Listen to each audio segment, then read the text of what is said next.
the beauty, the magnitude, the vastness. That there, my friend, is Alaska.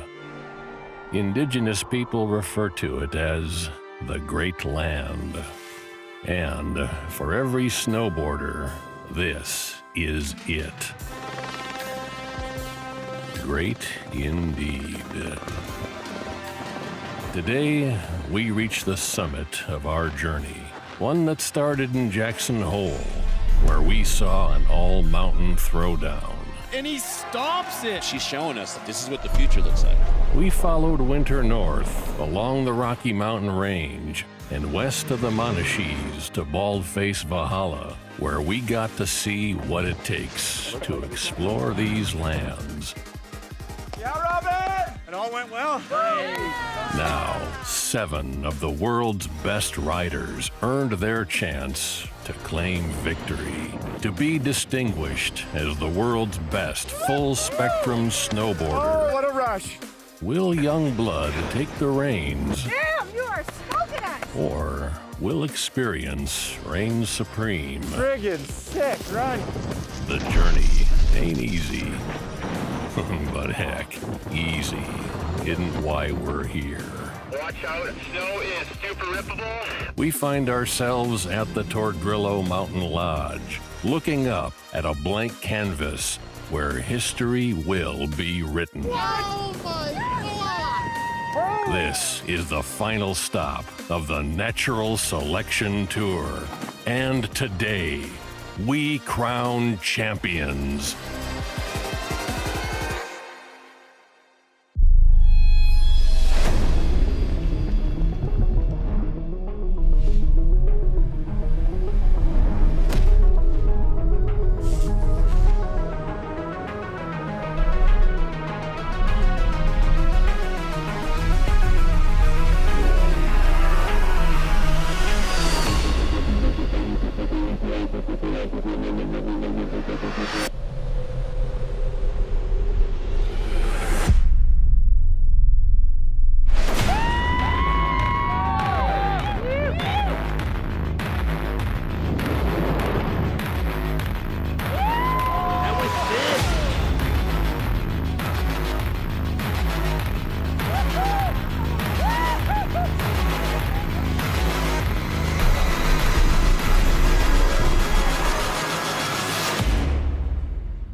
The first 2 stops of natural selection changed the face of professional snowboarding forever. And here we are at our 3rd and final stop in the Tordrillo Mountain Range, anticipating a beautiful day of historical snowboarding. I am Salema Masekela, joined by Mary Walsh and the one and only Travis Rice. Travis, as these riders are waiting for the sun to rise, what is this anticipation like? I mean, it's palpable. This is so gold. When you're up ahead of the game, ahead of schedule, waiting for the sun to reach the bottom of the face, knowing you got to drop, it gets no better. Mary, what does Alaska mean to snowboarding for this final? In snowboarding, Alaska is the end game. This is where the big dogs play, and coming here today for everyone is 2 months in the making. They're excited. We will check in with the 4th member of our team, T-Bird, for conditions. Thanks, guys. The atmosphere up here is incredible. It is a beautiful blue sky, zero wind, blower pow day, and we're about to get finals underway with 6 of the world's best. We started with 7 riders. 1 was eliminated in semifinals. Let's check out how that went down.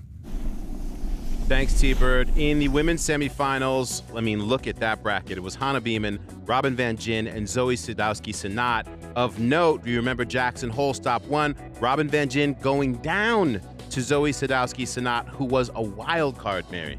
I mean, this is super exciting. All 3 of these women were in Jackson competing at that event, and to have them back together again in this kind of finals 3-person face-off is incredible. What's going to happen is very similar to Jackson Hole, where we are going to do a best run out of 3. Each woman will drop 3 times, have 3 opportunities to make it to finals. 2 women will advance. And it is worth noting that behind Robin and Zoe, the 3rd place spot was Marion Harity. but due to COVID travel restrictions, she was not allowed into the country, and so Hannah Beeman, for her third place finish in Jackson, took that spot. Thank you for that clarification, Travis. In the men's bracket, I mean, look at this lineup. You got Oregon with Ben Ferguson, BC with Chris Rasman, Oslo, Norway with Mikkel Bang, and the pride of Saskatchewan, Mark McMorris. Mary, when you look at this lineup, what do you see in riding styles? This is wild and also, again, very exciting because you have in each bracket a kind of video part veteran, someone that has made their home in the backcountry in Rasman and Mikkel, versus a rider who has staked their claim in contests and now has transitioned into the backcountry and is really coming out as a powerhouse in McMorris and Ferguson. I think to simplify this, nobody is here due to luck. And that is the beauty of this natural selection format. You earn your way in from many different angles of snowboarding. Travis, take us through this Montrachet face here in the Tordrillos. Yeah, thanks. This is such a dynamic contest venue. Up to the right, riders are calling this area the parallelogram. Now, off the main start, you have what we call the pyramid. This is where the bulk of the riding took place. Looker's right, you see it's a little bit more freestyle and friendly, and as you skew to the left, it gets to way more complicated in freeride. And I want to point out this main gully. We will reference that. 3,800 feet at the top, 2,500 at the bottom, which means there's 1,300 feet for these riders to play as we again recap these semifinals. Ben Ferguson and Chris Rasman. Ben Ferguson, podiums in X Games, an Olympian, and Rasman known for legendary video parts. As we take a look at Ben Ferguson, what kind of snow were these riders playing with?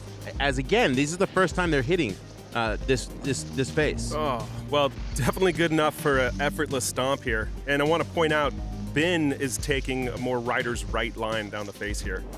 So believe it or not, it has not snowed for almost 3 weeks here. So this snow that they're riding is actually this dehydrated surface facets, not really like fresh pow.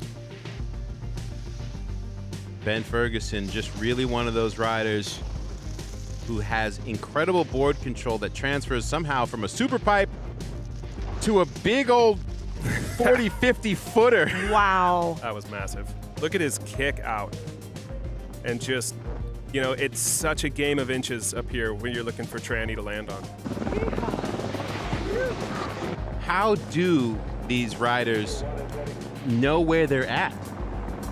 It's a great question. I mean, that literally is the game here. And, you know, as we watch, you know, Rasman taking a little bit more of a left line, I think he's going just left of that main gully in the center. It's a game of memory, truly. This is creation. You put a line together in your head, and then you go up and see if you can lay it down in the physical. Rasman, of course, getting the win at Valhalla at Baldface. Coming up just short, Mary, as he went for that gap. You know, interesting to know, too, that, you know, this is the second time that Rasman has been at Tordrillo Mountain Lodge. The first was obviously with you, Travis, when you guys were filming for Travel Pigs, but he didn't get to ride these lines. You know, the conditions necessitated that you guys ride lower, and you built a lot of jumps then. So he's back here, but for the first time, kind of. Yeah, Alaska is a different game, and Ben looks like he's taking the same line as he did for his first run. Got a little washed up in that landing, but I don't think it'll hurt him too bad. Again, this was a best of 3 runs in the semifinals. You can just see how complicated it is looking down this whole line.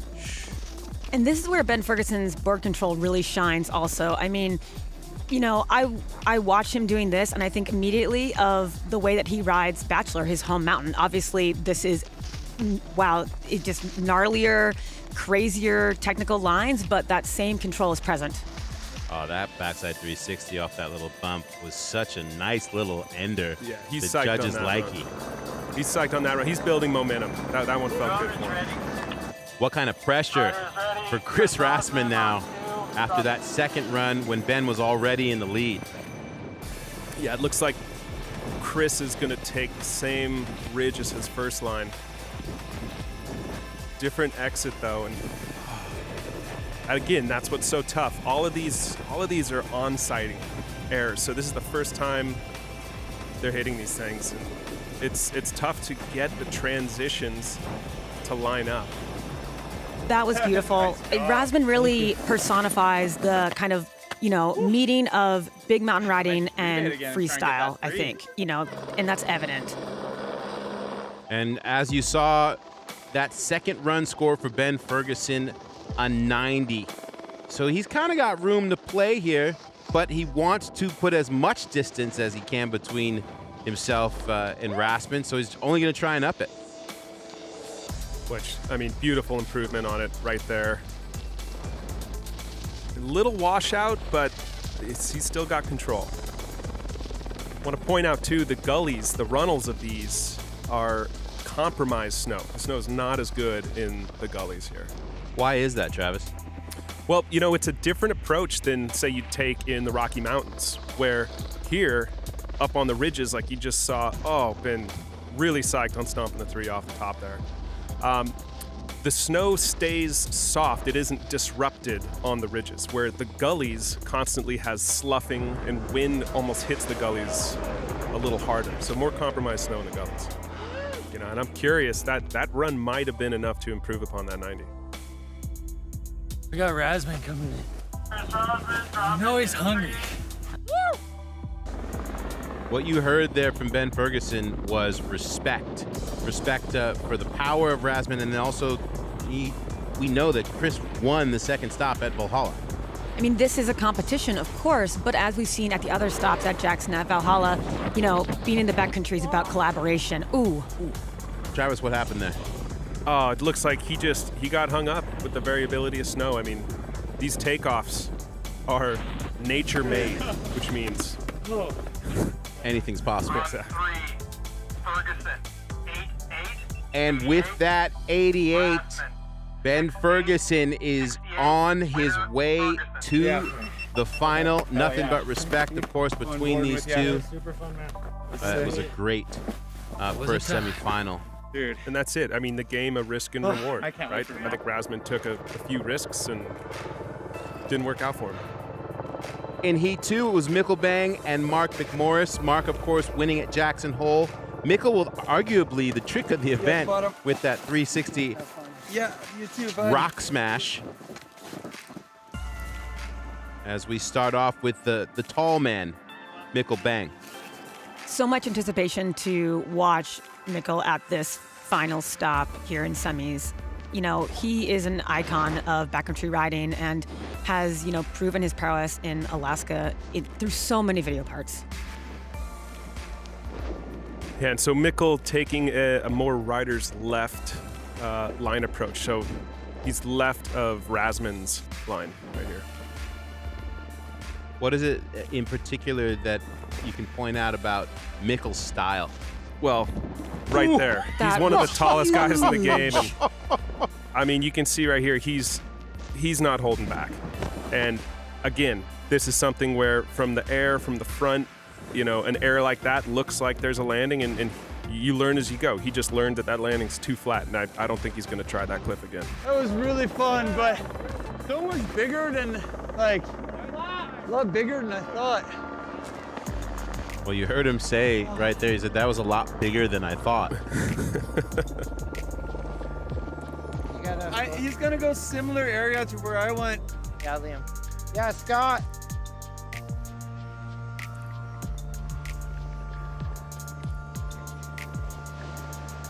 Yeah, so here in that, again, there's that main gully that we referenced, so he's going to be rider's left side of this pyramid venue. And you see, he's riding the spine down, where Mikkel was riding in the gully to the right. What does it take to navigate those spine sections that are so exposed with so little option on your left or right side? Just experience and full confidence. You cannot ride that stuff without total confidence. Oh, it gets a little hung up there. But, you see it from that beautiful follow drone angle. You can't see over that. So you have to know and be confident that what is on the other side, that you've done the homework.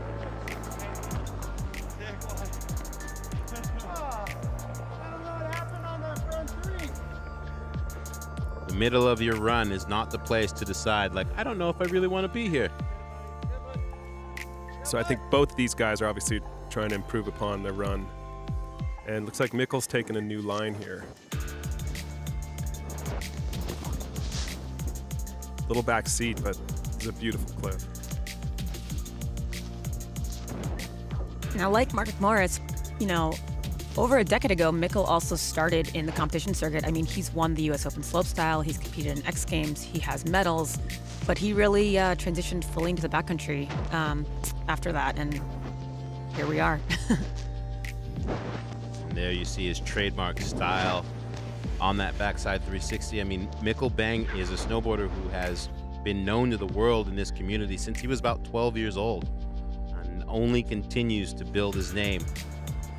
Much the same with Mark McMorris, what this kid has done in slopestyle courses alone is like, you don't need to do anything else. But Travis, you know better than anyone, what has fueled Mark's desire to take it to this place?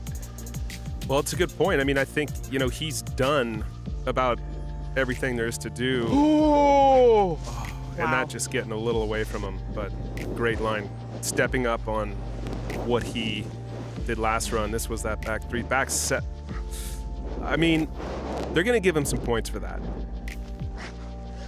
But, I think Mark being really interested in all components of riding has really found pleasure in taking his riding and skill to this type of terrain.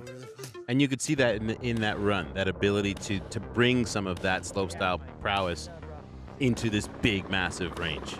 And those nerves of steel. I mean, he is a ironclad competitor, and I'm sure that's helping him when navigating this terrain. Mikkel Bang in the lead after that first run. Little rock tap. Yep, looking to build upon what he did last run.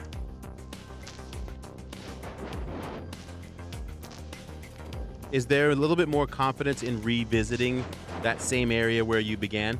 100%. Yeah, once you lay a line down, a new line, you have that knowledge in your head, and oftentimes that is what riders are trying to, build upon. Damn it.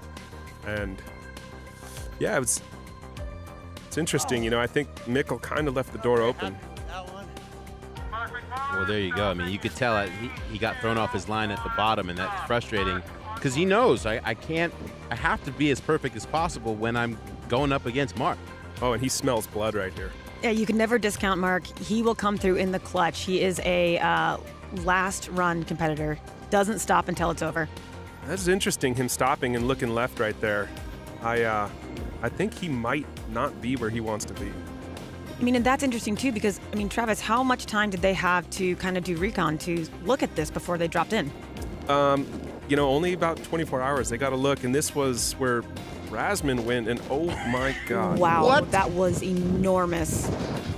Oh. Talk about a double tap. Oh my God. I do not think that was intentional. No. Oh, I got lost. Wow. What am How I far did he bounce doing? there, Travis? I mean, I think he bounced a solid 50, 60 feet. I didn't go left enough. Okay. Oh, man. That one or... Yeah, I thought I had made it far enough over. My God. Yeah, he knows it. He knows he didn't convert on the That's it. opportunity. No more tries at that. Jeez Louise. How'd it go for you, Meeks? My leg, Like cramped up. I was going towards the last hit, and my leg couldn't take the pressure, so I just did like a flail straight air. Run 3, Mikkel Bang, 68. It wasn't the prettiest, but he'll take it. Mikkel Bang with that highest score of the 3 runs will move on to the final, and Mark McMorris will face Chris Rasman in that consolation battle for the 3rd spot on the podium. The women's semifinals were the legend Hannah Beeman, Robin Van Gina, who won the 2nd stop at Baldface Valhalla, and young Zoi Sadowski-Synnott, the winner of our first stop at Jackson Hole, which was incredible as a wild card. And we started off with Hannah, who we see walking towards her line, Travis. Yeah, it looks like she's opting to go over to the parallelogram. No one's been over here yet. little more straightforward, but a lot of opportunity on this side of the venue. 3, 2, 1, dropping. Hannah is really known for her power and prowess when she's riding in the backcountry. We saw this definitely at Jackson, and right now, even her first turns through that little gully area, she just is all smooth, all style. Yeah, snow looks so good over here, and you can see, when it's sloughing, the snow is high grade. And how do you use that sloughing snow as a rider in your run? Well, playing with your slough is definitely a skill, and it's intentional. I think where you see inexperience come in is when a rider gets swept or taken by their slough. I mean, it looks to me like that was a great first run for her to just get, a run down, something under the belt, and I definitely anticipate we're going to see her try to improve upon that. Robin Van Gyn was disappointed with her performance at Jackson Hole, and the way she went home to Canada and just stepped up to the plate with the win at Baldface Valhalla. She is excited for this opportunity here in the Tordrillos. And taking that technical route right away. Getting a little back-seated off that. So this is the same line that Mark McMorris took majority of his runs. Wow, it was more technical than I thought. It's interesting, too. I mean, hearing the sounds of Robin and everyone riding, there's a lot of physical effort. It's very demanding riding these faces. I mean, this is an intense athletic effort. Yeah, you heard Robin say, that was more technical than I thought. Yeah. Speaking of technical, so Zoi opting for the little more complicated rider's right side of the run, and I mean, come on, she just stomped that like it was nothing. So we're watching right now Zoe's first foray in Alaska, correct? Like this is her first go at these mountains? Absolutely, her first trip, and you can see her, she's doing a great job managing the slough. You can see the slough pouring down the gully. If you guys are DVRing this, if those still exist right now, save this run because this is going to be historical as we watch her career unfold. Yeah, can I get an NFT of this? Exactly. Well played. Oh my God.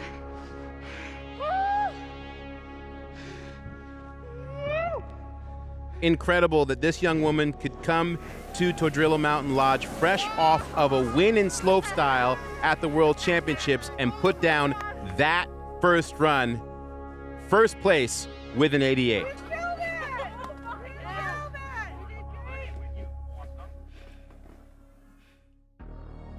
I love hearing her so psyched.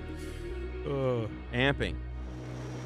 So I think, the first run for all three of these ladies was an establishment, and they're setting a precedent that I think all three of them obviously are going to try to improve upon.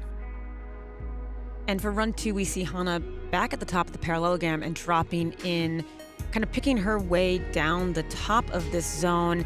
I mean, this is another example of getting kind of caught in the slough right there, of, what it's the difference between looking at your line when you're on hill versus trying to judge that from the bottom and knowing that terrain. You heard that rock tap underneath the snow there at the top. Travis, what did you think of this approach? Well, Hannah's making bigger turns. She looks a little more confident than her first run, and here is the payoff, which, maybe there we go. She definitely improved upon her last run, but, frankly, I think she's going to have to open it up a little bit more if she wants to catch Robin and Zoi. You could see that in her body language as she came into the finish. Robin on her second run. Yeah, looking back at the top of the pyramid again, going to the rider's left of that main gully, and solid entrance into this last little spine.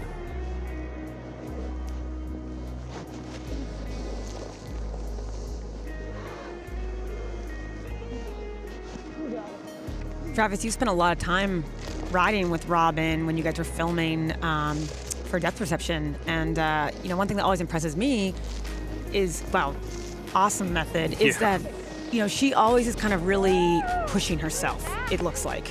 Is that your experience in person riding with her? Yeah, I think what we just saw right there is, she is putting it a little bit more on the line. She's taking bigger risks, bigger drops, and I think she knows that she can't play it safe, especially with this young woman going back again to the right here.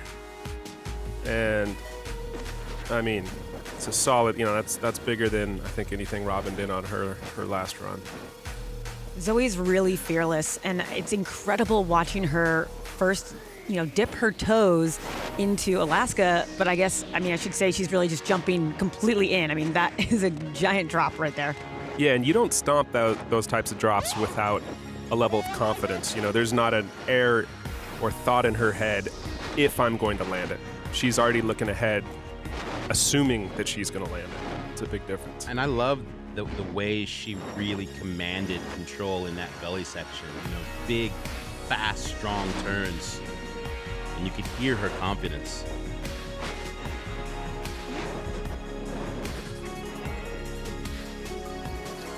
Yeah, and it's little moves like that. Like, that is what is going to up her score. Taking chances. Taking chances and audibly having all of the fun. That's the smallest front three. I took the first hit. Strong score of an 86, but her first run still the top getter as we head into this third and final run. Damn, you are smoking us. I think this brings up the discussion again that we've had at every iteration of the tour so far is, how much does experience come into play? Zoe's first time in Alaska, and she's leading 2 runs against 2 women that have spent a lot of time in the backcountry and in AK. And, by the looks of where Hannah's going right now, I mean, she knows it. She knows she has to change it up. And so this is her first exploit, and that is not going to help her cause. But looks like she's gone to the farthest right ridge, so no one's been this far right, and this is where it's real technical free riding. Uh-oh.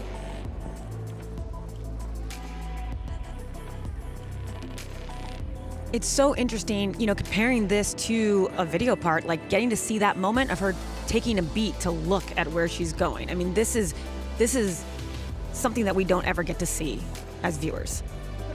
Yeah, and this approach, I mean, it's slow and technical, but does this route finding have fireworks? Is there a reason for it? Muscles that landing, and then she came in here with this gorgeous backside hack. What is that mental state when you are trying to pick a line in such a critical area? I think it really comes down to how well do you have the route in your head. And, to be honest, I think Hannah was not totally comfortable where she was. She was taking time to onside and look where she was going. And that's going to not help her score. And you see the contrast in styles in real time in this last run with Robin. Just a little bit more surety in direction and where she's going.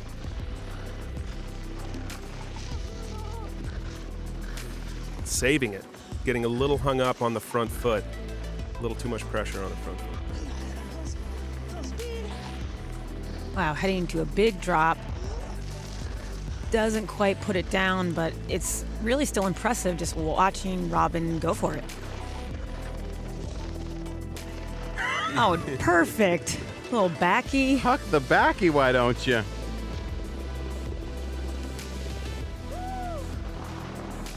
She's going to be psyched to end it on a positive note, but I don't think she's going to love that run. Did Hannah perhaps have enough to overtake Robin? She had a solid cliff at the bottom. Cliff to turn combo was real nice, but I mean, Zoe's sitting pretty. I mean, I think she's going to try to improve upon, what she's done. She's taken the same line as before, and Oh my God! Stomps. What? Just the upstart from Down Under. Can Down Under apply to New Zealand? And coming into that backside three on the toes. Yes. Wow. And I love the mics. You know, you could hear her psyching herself up for it. I mean, this is crazy. Watching her ride, like, this is her first time here. I know I keep saying that, but we cannot dismiss the fact with how kind of much she's charging, despite the fact that this is not terrain that she's familiar with at all. Yeah, I mean, she's a New Zealander, so, you know, there is some incredible terrain in New Zealand. There's a lot of incredible backcountry in New Zealand, being a small island and so coastal. You know, we sometimes refer to it when it does have good conditions as Little Alaska. That explains things a little bit then. Yeah, it still doesn't fully prepare you for just the grandioseness of the scale up here. Everything is bigger than you think it is.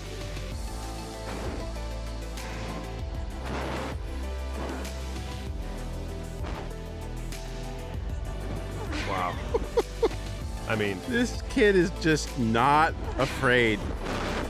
I mean, look at her landings from that three, just there, that cliff drop. I mean, she has no problem landing in this deeper snow, and that is a skill all in itself. I mean, she's coming from, like you said, Selema, the world champs of slopestyle, where you're on groomed runs, and it's a totally different thing to be landing in powder like this, and she has no problem. Oh my God, I almost died, guys. It's in the airline. Hannah with an 80 on her last run. Not enough to take out Robin, though. Zoi with that 92, showing us a glimpse at the future as she and Robin will move on. But Hannah, a well-deserved third place. She earned it. As we are set for our finals, Ben Ferguson and Mikkel Bang. Ha! That's going to be amazing.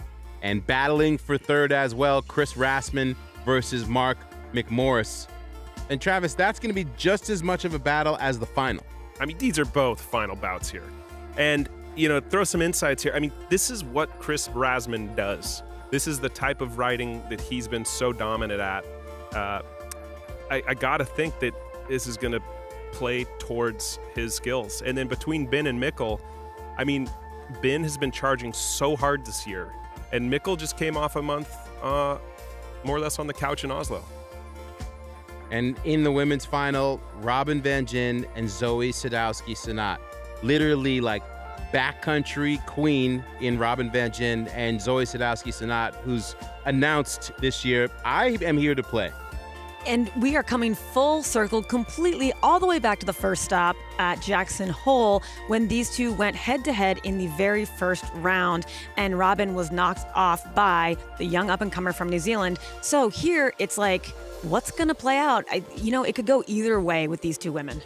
An amazing segue, Mary, because we're going to take a look at the highlights from that first stop in Jackson Hole presented by Burton. Yeah, son.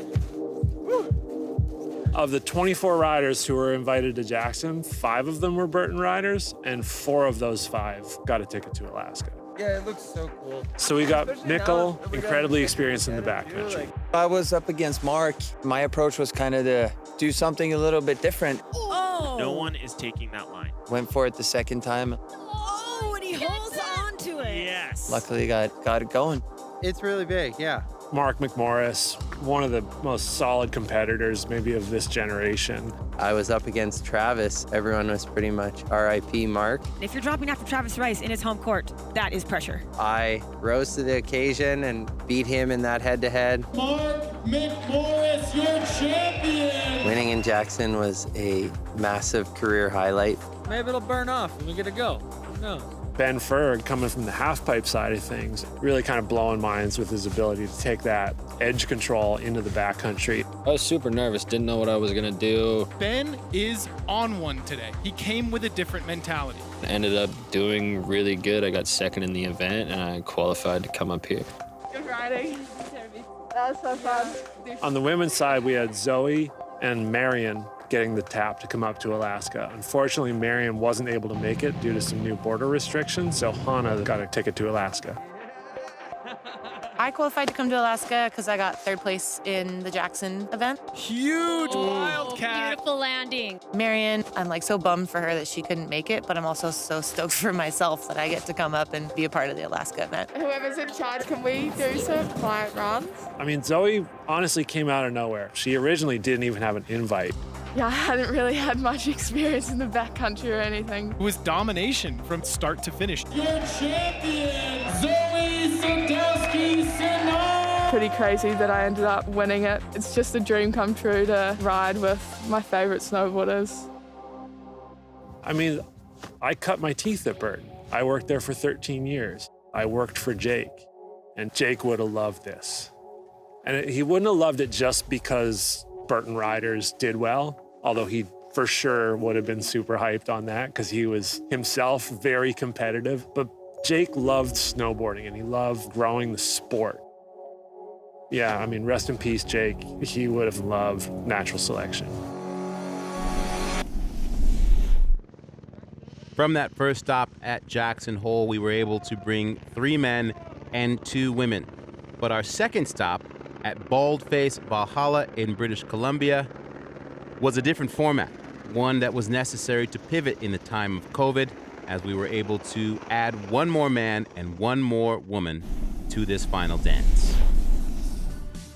10 riders, 6 men and 4 women, all members of esteemed Canadian backcountry royalty, gathered at Baldface Valhalla.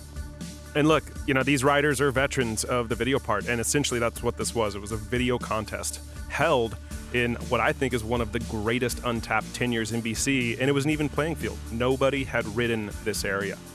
And if Jackson Hole was fully controlled with built jumps, this was an upgrade, if you will, on the road to Alaska. Yes, as you can see, the riders are given more of that line selection situation at this event, and it was challenging. This is very treed alpine. As you can see, Bo Bishop right there experiencing that. And Chris Rasman, of course, emerged victorious, edging out Dustin Craven in second and Mark Sellers in third to take the W. The riders there for 1 week, 70% of the score coming from a prepared run, the other 30% from an edit. Robin Van Gyn just edging out Leanne Pelosi, and you can see both she and Chris stoked to get the call here to Alaska. One of my favorite things about natural selection is that adaptability is required as a snowboarder, and you see that in all of the terrain that we've had so far. First Jackson Hole setup, and then Baldface, and then you come here and you're like, whoa, this is next level. Yeah, I mean, look, there's a reason that this tour culminates in Alaska. The terrain up here is just on another level of scale. Part of what makes it so incredible is not just the geology of the area, but also the fact that there's a higher percentage of moisture in the snow, and that's why it sticks on these vertical faces.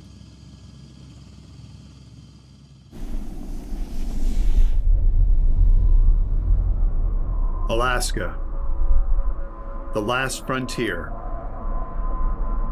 a place of science and fiction, where the only limitation is a lack of imagination.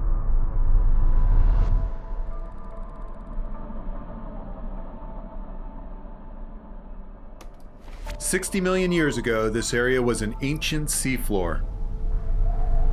As the forces of plate tectonics have sent continents crashing together, the land has only had one place to go: up.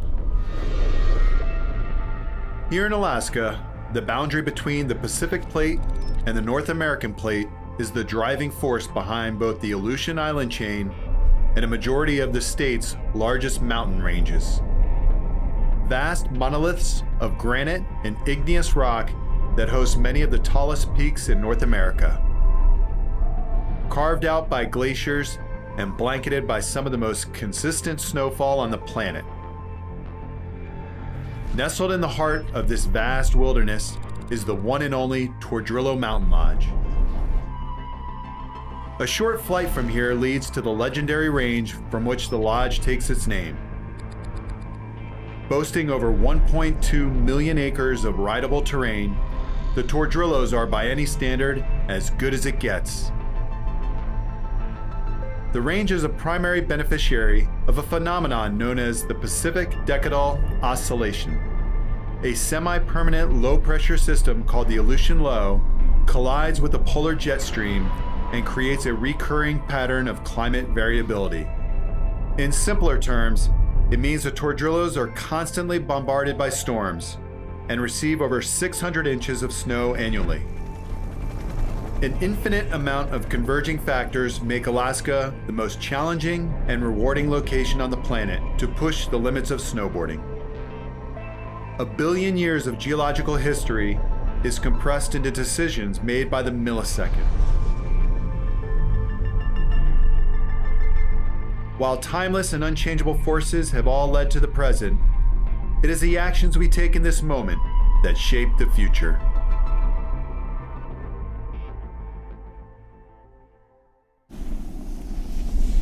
It is undeniable that this is one of the most beautiful places on Earth to host a snowboard event. However, underneath that beauty lies an ever-present danger. Luckily, all of our riders are covered by spot insurance were anything to happen, and every single precaution is being taken in order to host natural selection safely. Check out this short clip that explains all of the precautions that are being taken to put on this event safely, presented by Backcountry. Being a backcountry snowboarder, obviously a huge part of your success is safety and teamwork and everyone in your crew being on it. When you're dealing with Alaska, it's a whole different level of exposure. If you fall, you're falling like way longer than you would fall anywhere else. Everything is supersized in Alaska. There are precautions that need to be taken that aren't like anywhere else in the world. So with an operation like we run here in the Tordrillo Mountains, everyone who participates, whether you're a professional athlete or one of our guests, you've got a safety responsibility. The key response in any avalanche event is peer rescue. The people around you are the ones that are going to save your ass. Obviously, all guests and competitors are prepared with the equipment that they need to respond to any emergency. Probe and shovel, transceiver, obviously. Avalanche transceivers is so that if I get buried, I'm giving off a signal that my partners can then find me with their same device. The first main thing that would be different from something I would regularly use in BC is a harness. You cannot go heli snowboarding in Alaska without a harness.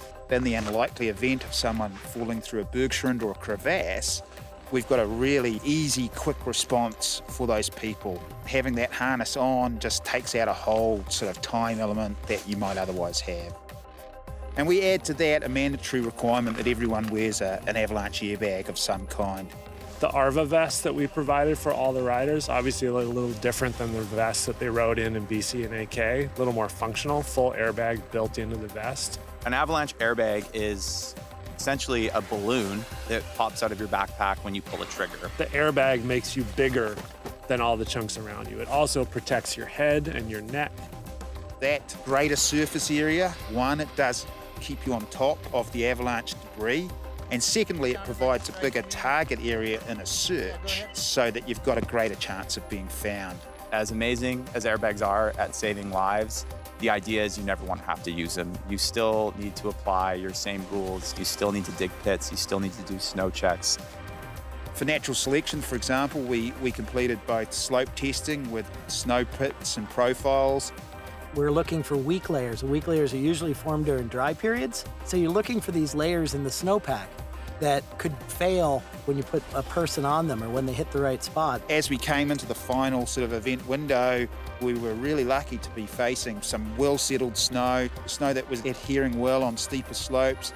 The one thing, though, that we are dealing with, because it's Alaska and it's steep terrain, is loose dry or slough. Like, as a rider, you have to be aware that every time you turn, you're kicking loose snow down the mountain. And if you cut back under that snow or get too much of it moving, even though it's not an avalanche, it'll still take you out. Are you good? Give us a hands up. There's a lot more that can go wrong up here, but if it's done right and the safety is at that next level, like they have here at Tordrillo Mountain Lodge, the reward is tenfold. It's just the most incredible snowboarding experience that you can have.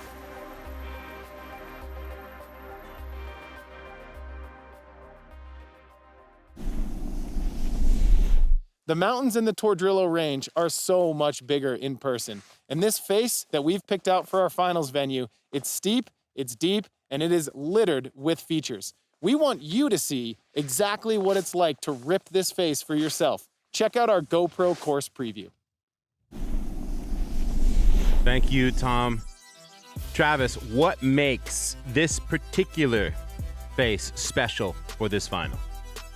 Well, you know, this is a incredible venue, as you can see how contained it is. Also, the variability of these big ridges, spines that roll down, they give so many different opportunities and different ways of riding. As you see, it kind of funnels into this main prominent ridge here. And if you see those heli skid marks right there on that piece, I mean, just to give you some perspective, guides landed on that thinking that that was too big of a cliff for a rider to actually drop. And, you know, going into this event, I mean, we've spent years identifying the best venues in this area. We have 5 or 6 of them. And while this venue isn't my favorite finals venue, I think that this year conditions just pointed us right into this face. You can see how good it looks and how well it's formed up this year. It is a beautiful finals day in the Tordrillo Mountain Lodge neighborhood. Blue skies, 11 degrees. Travis, what do these numbers mean to you on a day like today? I mean, honestly, it's prime conditions. 78% humidity because of the proximity to the ocean. Simply put, I would call these conditions bluebird, or in the terminology of my late dear friend Greg Harms, splitter. The men are up first for finals today, and we have 2 head-to-head matchups with 4 riders, a finals bracket and a consolation bracket. 3 runs per rider, highest score wins each heat. And with third place decided with the women, it is just one battle. Best of 3 runs. Hoping to see some scores knocking on the door of that 100 range. For those of you that watched us in Jackson, the judging criteria will be the same for today's finals, and Dave is back. Difficulty, amplitude, variety, and execution. We are looking for the full appraisal of each run. We want to see how the riders go from top to bottom, all in all. To simplify it, the best snowboarding will take the day. It is go time here in the Sunrise as we're about to see first tracks on this DFC face. 2 Canadians, Chris Rasman versus Mark McMorris, battling for that 3rd spot. And with Chris Rasman, you have a veteran of the Whistler backcountry, but even for him, with all this experience, this Alaskan terrain presents a uniquely intimidating challenge. I still have definitely not mastered mentally preparing for riding in Alaska. When we first got to fly over Montrachet and DFC, and it's like, okay, this is pretty sick. Some playful hits from the heli. And then we got set off on the Barbie angle and we were looking straight across. And I was like, okay, it's bad boy shit. Here we go. These lines are big. This place is just beautifully frightening, to be honest. I've dedicated my entire life to backcountry snowboarding. Seeing a bit of the spotlight get taken off of slopestyle, halfpipe, and Olympics, and getting Sean onto the genre that I chose is really special to me. And I want to see this tour succeed, and I hope I can be competing in it for years to come. 2021 natural selection. Rasman, the guinea pig. It is no small task to drop first and set the pace, set the tone. Drop. Oh, look at the light. Few better to drop in first than Chris Rasman. God, the conditions look stellar. Gorgeous backside 360 to start things off, and you just see right off the bat that speed and power that Rasman is known for. This may be a far cry from BC, but watching Rasman ride here, he is in his element.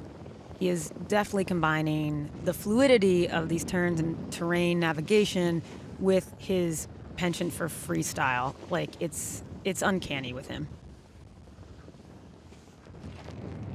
Yes. Wow. And I mean, that drop alone, like, that's veteran status, knowing exactly where the hazards are.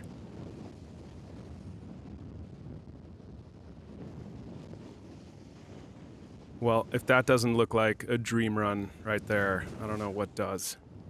Talk about a breakfast run as you see the sun coming up over the range and Rasman letting it fly with joy, just pointing it down to the bottom. That is a joy-filled straight line right there. Rasman's got to be so psyched to lay one down clean. And I'm telling you, he just took an immense amount of weight off of every single rider up there at the top with anxiety of what snow conditions are going to be like, how's the course going to ride, and watching him just grease that. Holy Hannah, what a rush. Woo! It's crazy when it all works out for the most part. A couple of stiff 7 a.m. grabs, little stink bug, but that's okay. Got it down. I can get something smoother next time. We got a radio comms for riders. I can talk to them. First one down and already wanting to talk to his peers up at top. Thank you. You know, he's probably, I would think, going to give them an update on conditions since he was the first to touch snow. It's that camaraderie that makes this so unique. That was fun. Snow is super rippable. It's still a little bit variable, but I would say like more than twice as good as the semifinals day. The pow is good. There's really not any slough moving, at least where I rode, which is awesome. Watch out as you get 3/4 down the run. The slough runnels get a little bumpy, but they still have soft snow on top. So just keep the tips up and you'll be good to go. Have fun. Thanks, Chris. That was awesome. Thank you. While we are looking to crown winners here today, everyone getting home safely, that is the big win, and Rasman playing his part for his fellow competitors. Mark McMorris, he is comfortable in a park, but what's his mindset standing on the ridgeline here in Alaska? Alaska is just a lot grander than most places you ride. You're not going to touch the slope you're going to compete on. You can only look and take photos and study as best you can. A real challenge, I've come to find. It's absolutely unbelievable, and this is the holy grail of big mountain snowboarding. What's going to get rewarded is smooth riding and staying on your feet.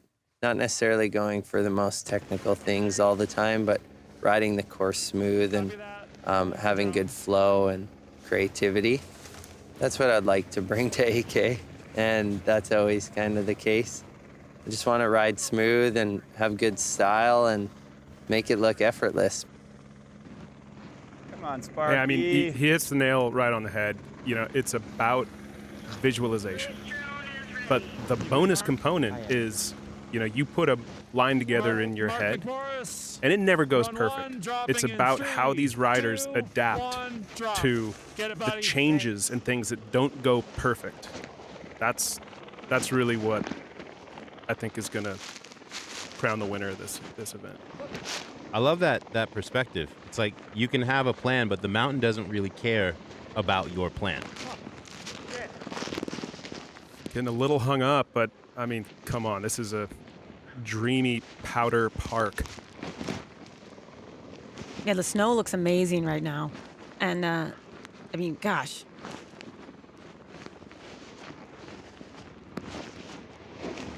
Oh, straight double steps that.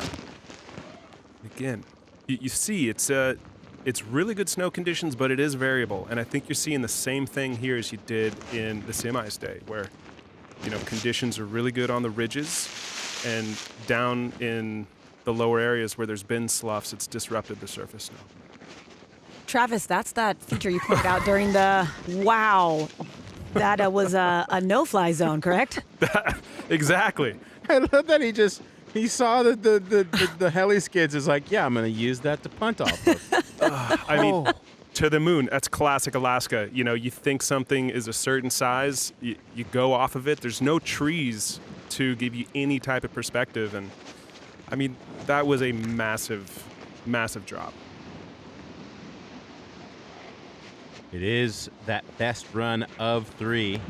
So for Rasman and McMorris, got the morning wiggles out of the way. At first glance, who are you giving that first run to?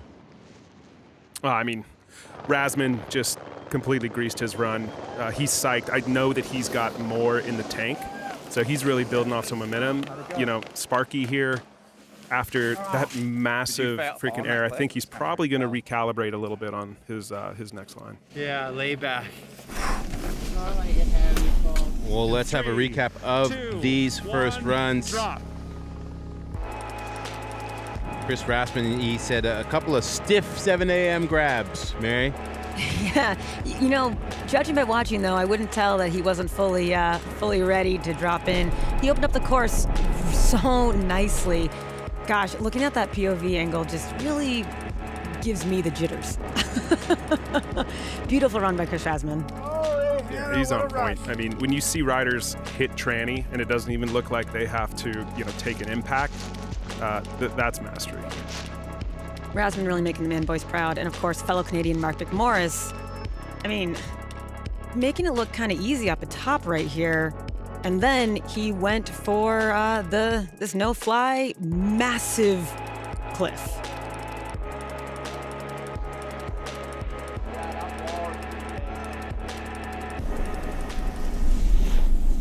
Let's hear scores. Run 1, Rasman. Chris Rasman getting a 75 to Mark McMorris's 70. Did either of you think the gap would be that close?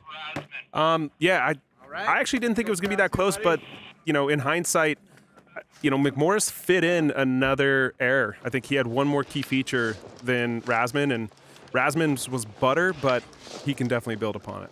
And from there, we go straight into our first run of the final with Mikkel Bang taking that full-speed, go-big approach that has wowed snowboarding for decades.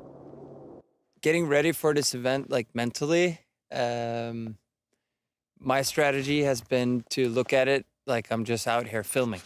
That's just my way of doing it. I kind of ignore the whole contest aspect, and then I just try and focus on the snowboarding side of it and just try and have fun, really. Riding against Ben is awesome. You know, he's currently like my favorite rider nowadays, you know, so it's like, and a good friend. So, and I know he's such a good free rider. And we have a little different approach on like Big Mountain. So it'll be interesting to see what he does. To win this event and the Bronco would just be unreal, you know, just being a part of this and being among all these incredible riders and taking the win would be the icing on the cake. All right.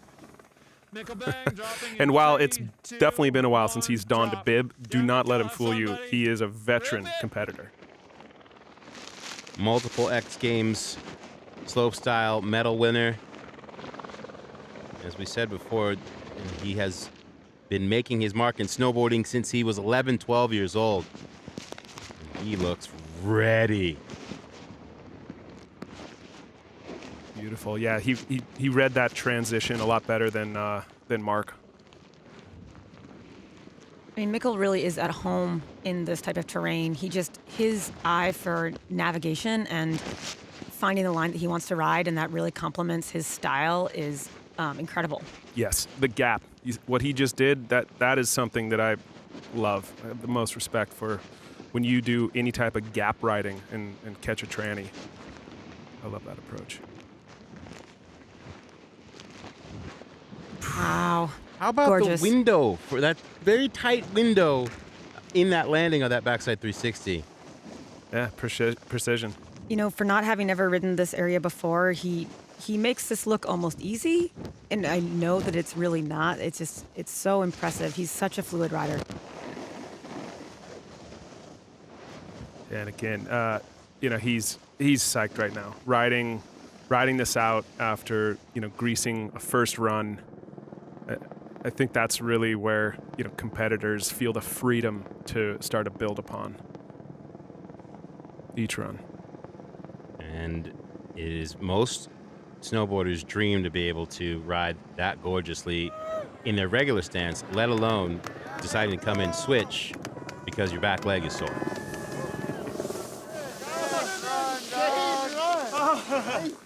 Thanks. And everyone is so stoked at the bottom. Thanks, guys. I'm so stoked sitting here. So many years going into this, and Leg burner. these guys getting the conditions they have right now. Yeah, eh? Holy. Well, Ben Ferguson is one of those riders who has redefined free riding, but defining a plan to conquer these mountains has required a think big approach and a whole lot of patience. Anytime you're in Alaska, the size of the mountains is just like awe-inspiring, kind of makes you pucker up a little bit. You're like, oh boy, here we go. We're in Alaska. It's definitely like kind of hard to pick out a line. Like I was stressing a little bit, and then not really till like the last second when we were taking that heli up, fully like nailed down what I wanted to try. I honestly think I would be more hyped on winning this than like say winning even the Olympics, honestly. Like this is cooler to me, I think, by far.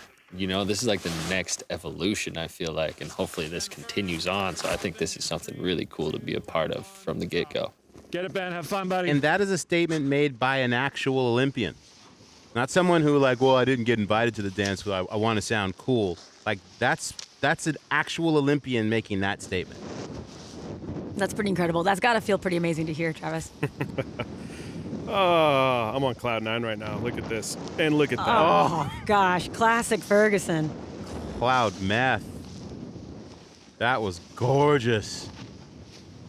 You know, the thing about Ben is even when he's riding the half pipe, which is, you know, a more traditional area, you're going back and forth, he has always put his own spin on it. Oh, wow. You know, and it just speaks to his board control and his inherent style. Oh, my goodness. Oh, heartbreaker right there. Yeah, tough to tell. I mean, either there's some subpar snow down there, right there in the gully, or he just was a little bit off axis and landed a little bit in the backseat. But he's not done.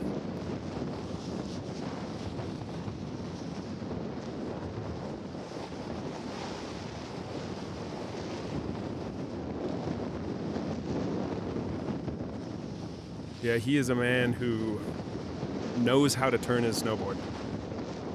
Yeah, it's like if you're wondering why we're so silent, when you're watching perfectly drawn out turns at these speeds on a mountain like this, you just can't help but watch and be like, wow. It's a thing of beauty.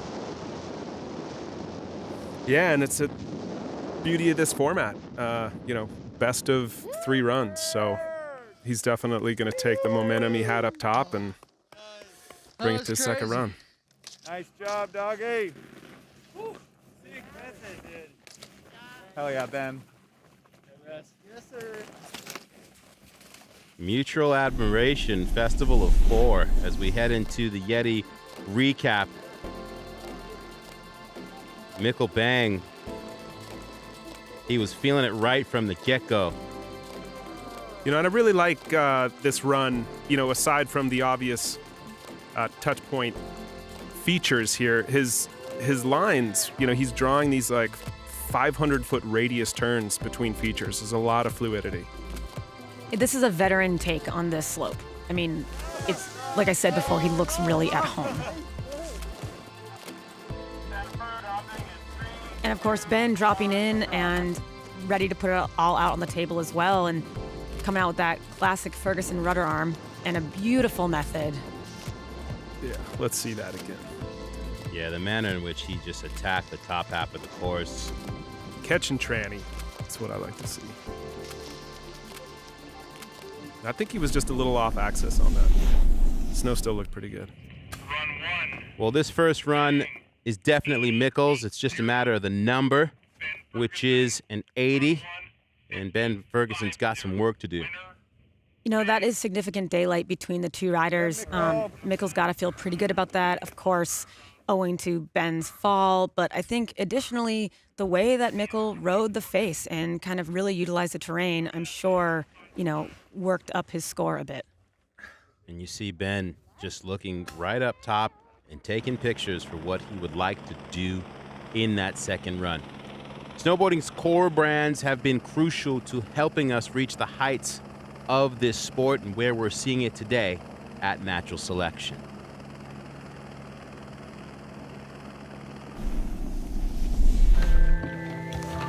Natural Selection Industry Alliance is a collective of brands that are endemic to the world of snowboarding. Partners such as Oakley, Quicksilver, Liptech, Union Binding, Burton. These are brands that have supported these riders throughout the years and funded a lot of the content that you see and we all enjoy. And so we really wanted to create this platform that would engage these brands, highlighting them on the broadcast, really recognize them as, how important they are to the industry and supporting this tour. It is imperative that we have and the athletes have the support of the industry. We really felt like the best way for us to do that was to create value, and it's part of our value system at Natural Selection to make sure that there is always a place for the industry and industry-based core brands to participate and hopefully benefit from what we're doing on a broader platform.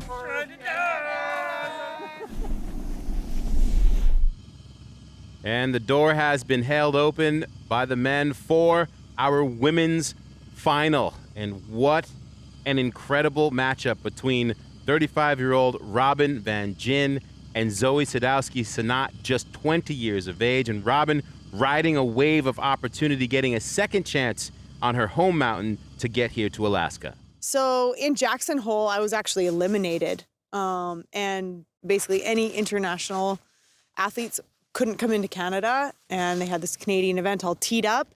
So I kind of got a second chance to compete there, which was an insane opportunity, and obviously not how the tour will normally run, but really, really stoked I got that opportunity to qualify and ended up winning that event, and here I am. Backcountry snowboarding is something that I've dedicated my life to because I love it so much, and I can't even imagine winning. It would be the highlight of my career. And for the record, the women were given the choice on if they wanted to drop first or second, and they both decided they wanted to see a few lines go down. Robin Van Gyn, you get in how you fit in, riding high off of that win in Canada. Started things off with a substantial half gap to make her announcement, Mary, that she's ready. That was killer.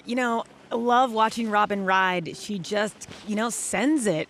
And you can tell that she's having a good time. She's kicking off this heavy rematch between her and Zoi very strong.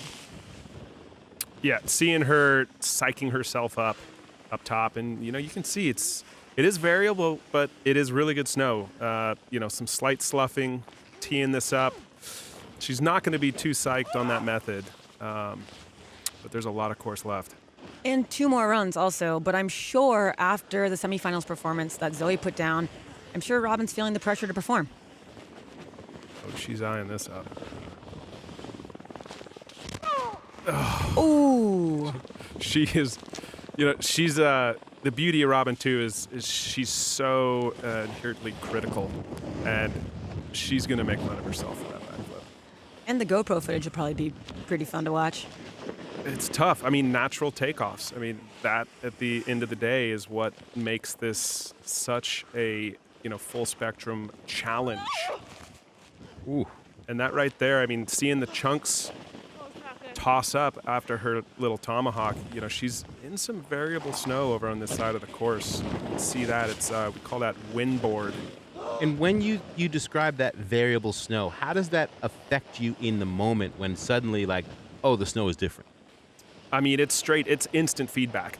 And, these guys are so proficient and so experienced that when literally the nerves of the feet feel the density change in the snow, it's almost kind of a flow state thing where the body reacts almost before you have time to think about it. You can see, you hear it right there, see in her body language, that was not the run that Robin wanted, but that is, part of what makes this 3-run format great is that she has 2 more opportunities to go up and get something she's more stoked on. Started off strong. Yes, it did. And there you see the snow leaking out the goggles, probably a combination of the backflip and that tomahawk. 20 years old, Zoi Sadowski-Synnott is a snowboarding global phenom, but that Olympic bronze medal does not prepare you for the challenge of shredding Alaska. Oh, I was so scared when I first saw the face because, yeah, I've never ridden anything like it, and we hadn't even gone for any runs yet. So I was just looking at it like, how do I get down that? Preparing for this is a whole lot different to preparing for a slopestyle event. For a slopestyle event, I've ridden the course tens to maybe 100 times, and I know exactly what I'm going to do. I've practiced the tricks over and over again. But coming here, it's my first time down the face. Yeah, I'm pretty excited to verse Robin again, especially in Alaska, just because she has so much experience riding this kind of terrain, and it's pretty awesome asking her for tips. I'm learning so much, and yeah, I can't wait. And I'm excited too, especially after seeing her domination on semis day. Yeah, and her domination in Jackson Hole. I mean, no one expected her to beat Robin Van Gyn, and everyone was like, oh, Zoi Sadowski-Synnott knows how to ride. She came in as a wild card, and everyone was like, oh, I guess she knows how to ride this too. And now here we are in Alaska. Probably some nerves there on that entry, but this is exciting because essentially she's going against Robin in her home turf. Totally. And I think if there's someone that can rise to that challenge and rise to that occasion, it is Zoi. I mean, she's one of the most exciting riders to watch, you know, based on this experience in natural selection this year.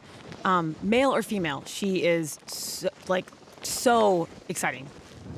And, you know, watching her take this line down, she definitely has ridden over some compromised snow conditions. You see those rugged, kind of wind-blown areas. You know, you can assume that the snow's not going to be that good, but catching tranny, she's finding flow. Perfect touchdown right there. Yeah, Travis. I mean, her ability to muscle through all of this terrain and make it look untracked is impressive. Yeah, beautiful little tail clutch.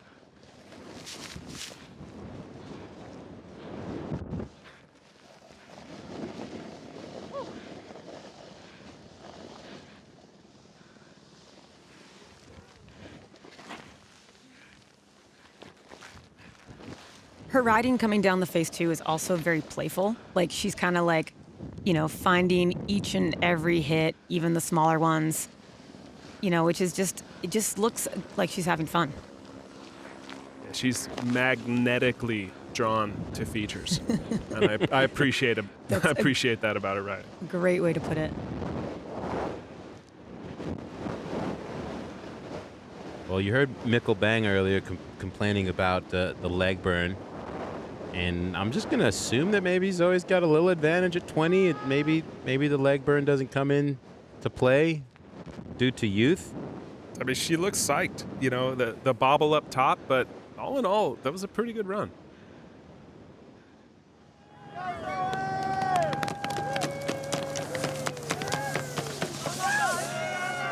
I fell on the drop-in. Definitely my favorite reactions coming from Zoe. Yes. With the Yeti recap, that half cap to start, substantial again from Robin. Yeah, and then rolling down onto that spine below, I think a little bit more of that kind of free ride experience comes into play. You know, turning on a ridge like this is not easy because you can't put snow in front of you. It's an often mistake people make, white room yourself. And that's just unfortunate. You know, it looked like some compromised snow that she landed in and just took her right over the bars. How's the recovery from the tomahawk, though? Almost like it was a trick. Almost. Wow, that angle of that is pretty cool. You know, I think the way you have to remember about Zoe is while she's doing this, this is her at 20. Where is she going to be in next year's natural selection? What about 3 years from now? 5? I mean, she's definitely setting a bar for not only the young guns to aspire to, but the veterans as well to take note. And Zoe getting the edge on that first run. Okay, we go back up. She came off of that bench real quick and said, let's go do it again. Well, Travis, you are no stranger to the Tordrillo mountain range. You have shot projects here, the most recent one being Dark Matter, which was special in its look and its feel. What is it like shooting and making a project in this region? Well, it's unique, and to start, being successful and riding sustainably up in this area, it's all about being on Mother Nature's timeline. You have to be ready, your crew has to be veteran level prepared, and this film is a direct example of, right place, right time, and being ready to strike when it's on. In relation to where our final's taking place, how close are we here in these pictures? Honestly, sprinkled all around, frankly. And, this was 2 years ago. I saw only with about 2 weeks' notice that the conditions were lining up for something really special. Hit up Elias Elhart, and we proceeded to have the most ridiculous 2 weeks I've ever had of riding in Alaska, and then pairing up and working through post with my old partner, Kurt Morgan, into really one of my favorite films I've ever worked on. What's different about how you shot this film? Well, what was unique was how run and gun shooting from the hip this project was. And we had a really small crew. We had one drone, one filmer, and Sean McManamy actually was our guide for this project. And it was just so run and gun, and everyone had to be on point. Everyone had to succeed for success with this film.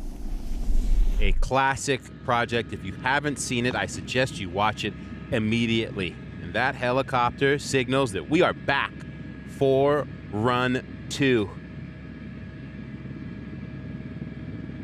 The battle for third place will be next between Chris Rasman and Mark McMorris. And Rasman's going to show us the gear needed for optimal performance and how to stay safe in this kind of terrain. My name is Chris Rasman. Part of my kit for here in Alaska, we have these custom ARVA vests. That is an absolute must if you're riding Alaska. These are the POW Stealth Trigger Mitts. Out here in Alaska, you want to have quick access to your transceiver. You want to be able to flip that thing into search mode without having to take your gloves off. This is the Rip Curl backcountry jacket and the Rip Curl bib pant. We eliminated the pit vents. They're right there. The Rasman Raider from Spy Optics. Flux Bindings XFs. These bindings have a pretty stiff base plate, but a lot of flex in the high back so you don't sacrifice style and you can still tweak your grabs. Lib Technologies T-Rice Pro. It's not too stiff, but it's got a lot of good rebound and snap when you need it. So it's still playful, you can still butter it, but it's got great pop and it'll stomp you through chundry landings and sloughy runouts. One of my favorite words in snowboarding, chundry. Yep. Chundry. Rasman drop. I might add. 3, 2, 1. Really appreciate drop. the snowboard choice. Rasman on course. Oh, cheeky monkey. Look at that. Miller flipping his way into this. Definitely stepping it up. Would you say that Chris is feeling comfortable? It looks like such. Oh. Jinxed him just a tad there. Like you said, chundry. That's what he got into right there. I don't think that's going to affect his score too much, though. Little Crail, hey, how you doing? And looks like he wants a rebate on this blind roller hip with treacherous hazards on all sides. Ooh. Oh, wow. I love the drone perspective. It's crazy. Squeaking through that landing. Just getting to see how tight that little window is. I thought for sure he was going to catch tail on that rock. I know exactly what he's thinking right here. I should have gone faster. I would say that's probably the most common after effect in hindsight of riding and filming in Alaska. Everything is so big and it's so difficult to judge speed, but I guarantee that's the one thing that is said the most is I should have gone faster. Well, he's going fast right now. just tracking straight for the bottom. That start, though, the top of that run was so sick. Yeah, that was just such his style. So fun, so powerful. And again, this is a game of how safe do you want to play it, and risk is rewarded. Miller flip off the top shelf was scary.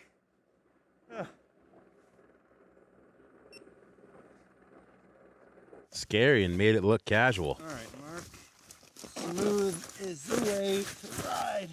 And if you're Mark McMorris and you saw that that's how Rasman kicked things off, what's the headspace? I mean, Rasman literally did that in Mark's face, right in front of him. Yeah, you can start counting me in. But Mark is as his brother Craig always calls him, the closer. Drop. Yeah, if there's someone you don't want to leave a window open for or anything, it's this guy. Yeah, or make just him a little angry. Yeah. One of the nicest guys in snowboarding, but don't bum him out if you're competing against him. Yes, there we go. Wow. That's beautiful. That rhythm section, I love it. The cliff drop into the double cross-court air. Those turns were gorgeous as he comes into the shadows here. A little step down. Yeah, definitely motoring through some compromised snow. But what's this?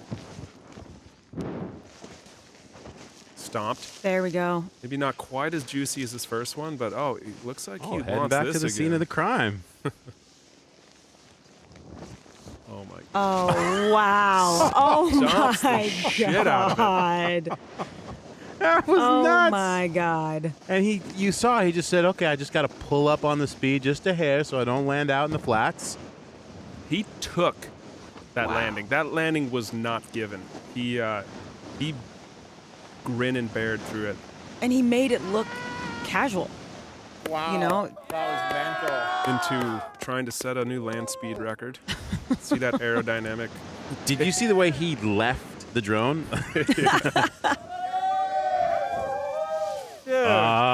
This is what we came for. That was incredible. That is Mark at his finest, I think, when he's getting to kind of throw a little improv in there. I mean, it's just beautiful to watch him navigate terrain. Oh, in Mark's face. That was Gosh. such a great way to start his run. Gets the melon, throws the crail. Perfect. I mean, solid run. He definitely wanted to go bigger on that front three. This is just a great matchup between these two guys. And then, unfortunate him washing out on that little sunbake right there, but And then Mark, of course, going to answer back. You got this Miller flip? Well, I'm going to go drop that giant hit at the bottom again. Yeah, Mark. I love that he came back to this thing. Stomps it. Wow. The way he held out just on that ride out on the tail was so nuts. Yeah. That's strength. Oh, this is going to be an interesting call in this second run. Run 2, Rasman. Woohoo! 68, 6'8". McMorris, run 2. 88 Nice. Wow. for McMorris to Rasman 68. We love it. All right. 1 and 1. Down, 1 to go. Putting the pressure on the old guy.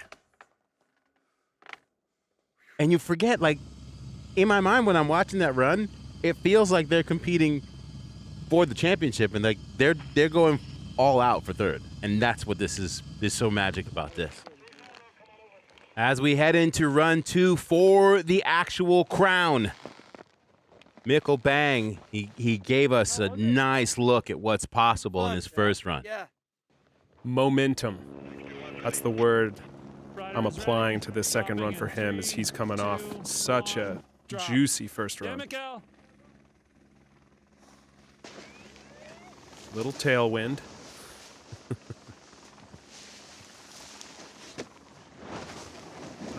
And this, I mean, look, that is literally a 500 to 600 foot drawn out arc. Ooh. Wow. Stunning. Huge front three, all boned out with joy. And it wasn't an easy takeoff. It's got a double transition up the face of that, and then he's having fun. Just motoring over that into this little gap again. A little hung up, but I really like the gap. Love his toe side carves too. They just look so flowy. Looks like he wants another piece of this treacherous blind takeoff. Oh my Wow. Oh my gosh. Holding it together. Yeah, I mean, I can't say it enough. Taking chances, risk and reward. Back five, landing blind, landing switch in soft snow is incredibly difficult. He's got to be feeling pretty good about that right now, heading into this lower part where he can just kind of cruise a bit. And I love that he can just mock home on switch. Wow. Yes. Sparky. A true appreciator of good snowboarding. This reminds me a lot more of like the vibe of shooting a video. You know, you're so excited for your friends. You know, what has been created here really emulates that, despite the fact that it's also head-to-head. Ben saw that too. He definitely saw that. I wonder what he's thinking right now. Like, how much of it he saw. He definitely saw him disappear over it, and he knew he was going 5. And there are some people on the ridge watching. Right. I think probably were just stood up, cheered. So he knew something got thrown. That's an interesting element too, comparing this to like a traditional contest, that you really can't see what the person in front of you is doing. Well, as we see Ben Ferguson lock in for his run too, we'll get a look at his gear, what he's riding for his edition of Gear Talk.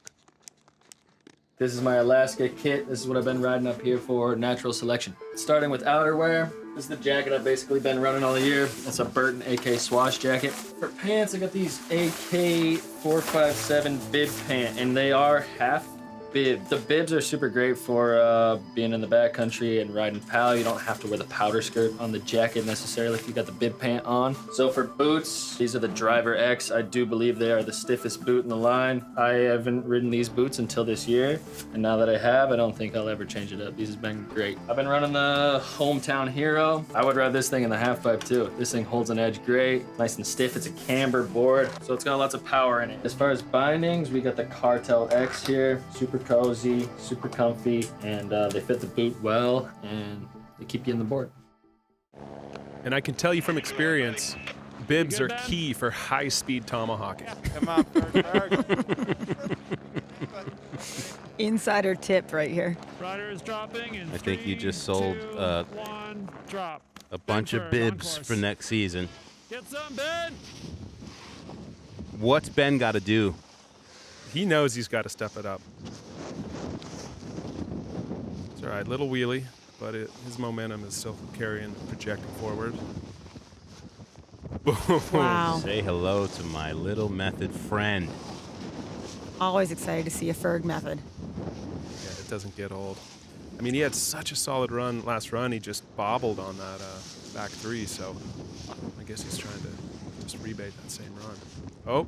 Oh, stepping that up. How's that landing? Wow. Got ourselves a battle. And there we go.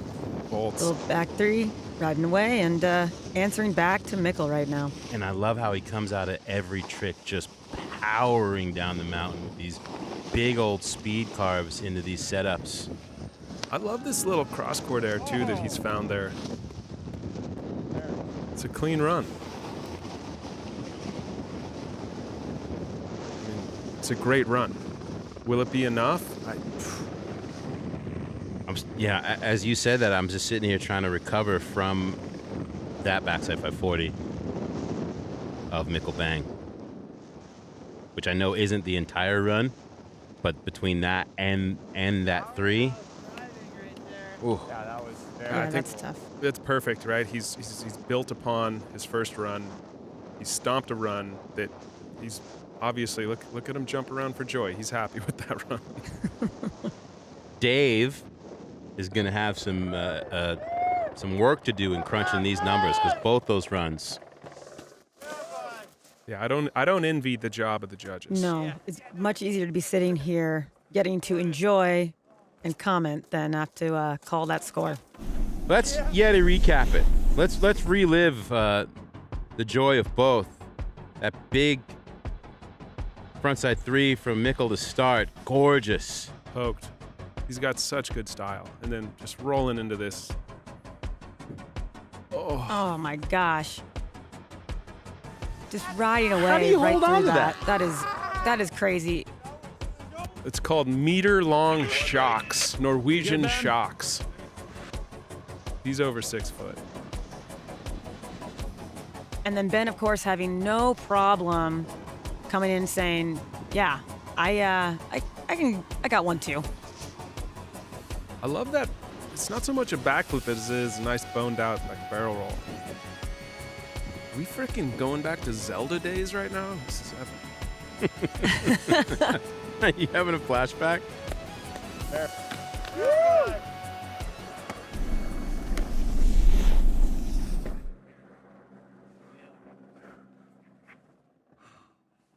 What is your call, Travis? It's tough, man. Mikkels was so fluid. He took a lot of risk. Ben, wow, yeah. That's close. I mean, Ben had closer. another feature. Like, he definitely had another feature, but the risk wasn't there. Like, I don't want to say it was a safe line, but it wasn't hanging it out there.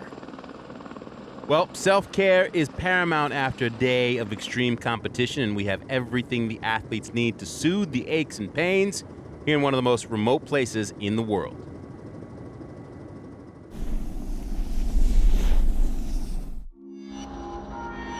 Being a professional athlete in any sport, it's obviously super important to take care of your body.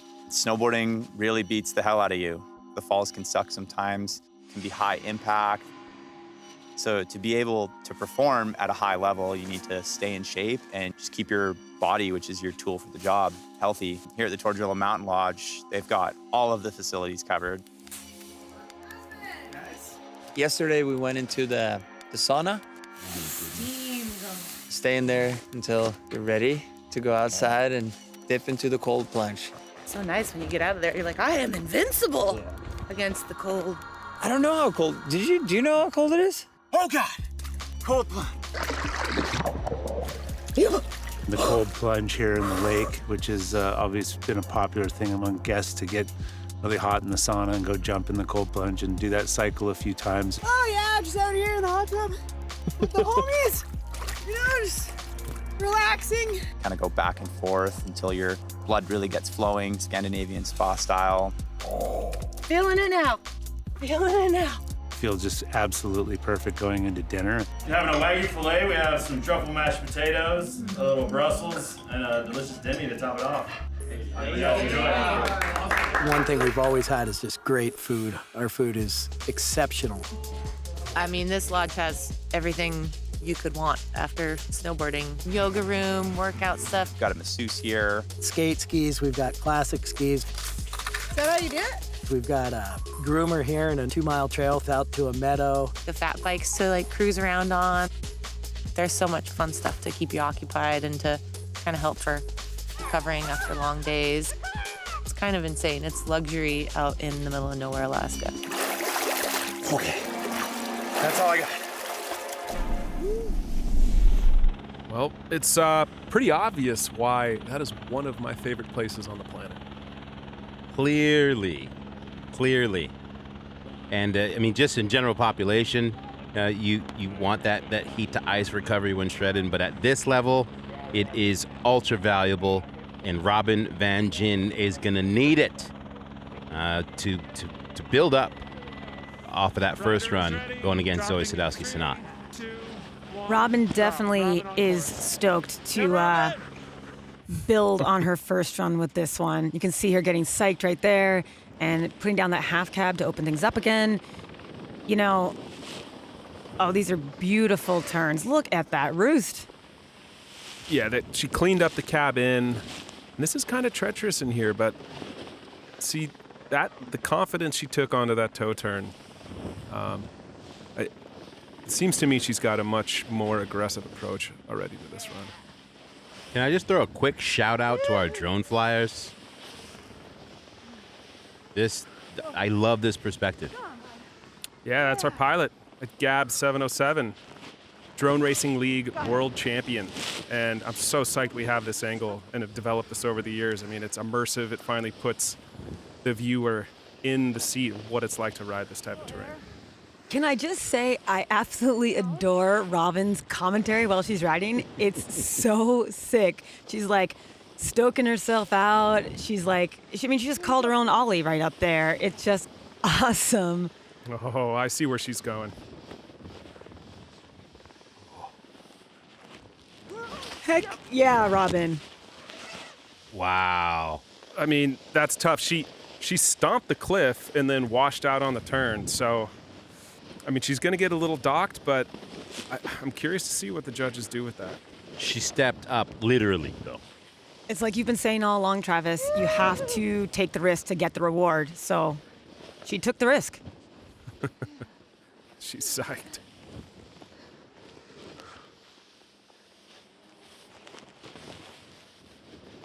Nice little pop right there. And now into the bottom cruiser section. I mean, that was a solid run. That was a great run. Yeah.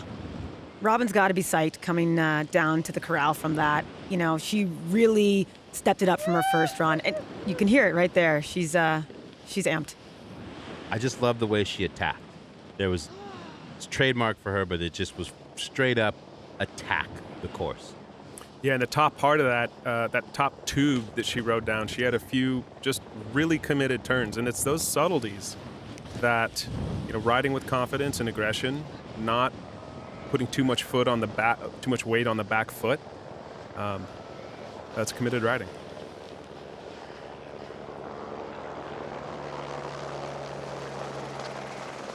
You can see a few of our guides and some of the drone pilots down there on the ridge watching over.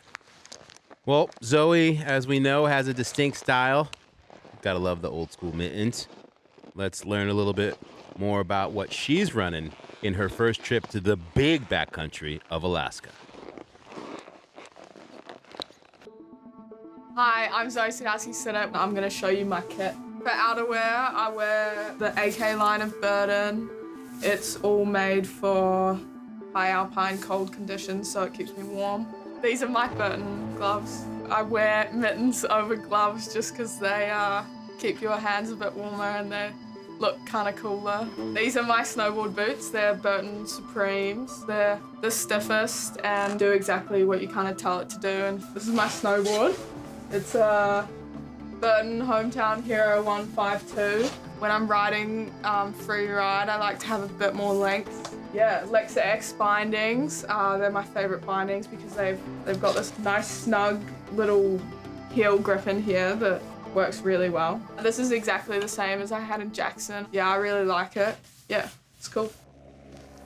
Good gear is important, but I think almost what's more crucial is being so in tune with your equipment that it literally becomes an extension of oneself. Really cool, worth noting also in current snowboard gear trends is that Zoi and Ben Ferg are riding the same model snowboard, the Hometown Hero.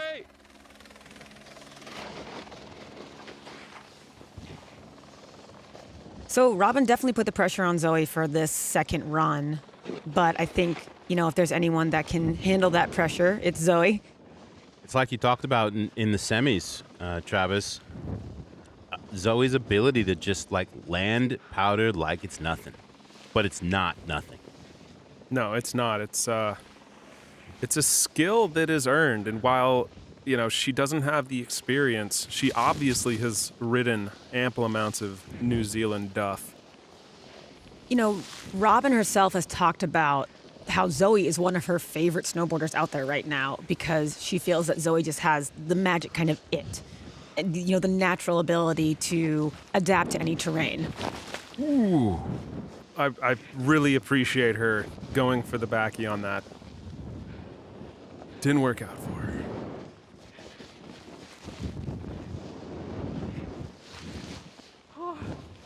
This is definitely the roughest run that we've seen for Zoi. Yeah, unfortunate, but she's still got juice in the tank, and uncovering a bit of a shallow spot in the snowpack right there. Sussing out a new line there. Not totally working out, but trying something. Yeah, and you see, right there, airing back into that slough path, which, that was kind of apparent that there was subpar snow that she aired into right there.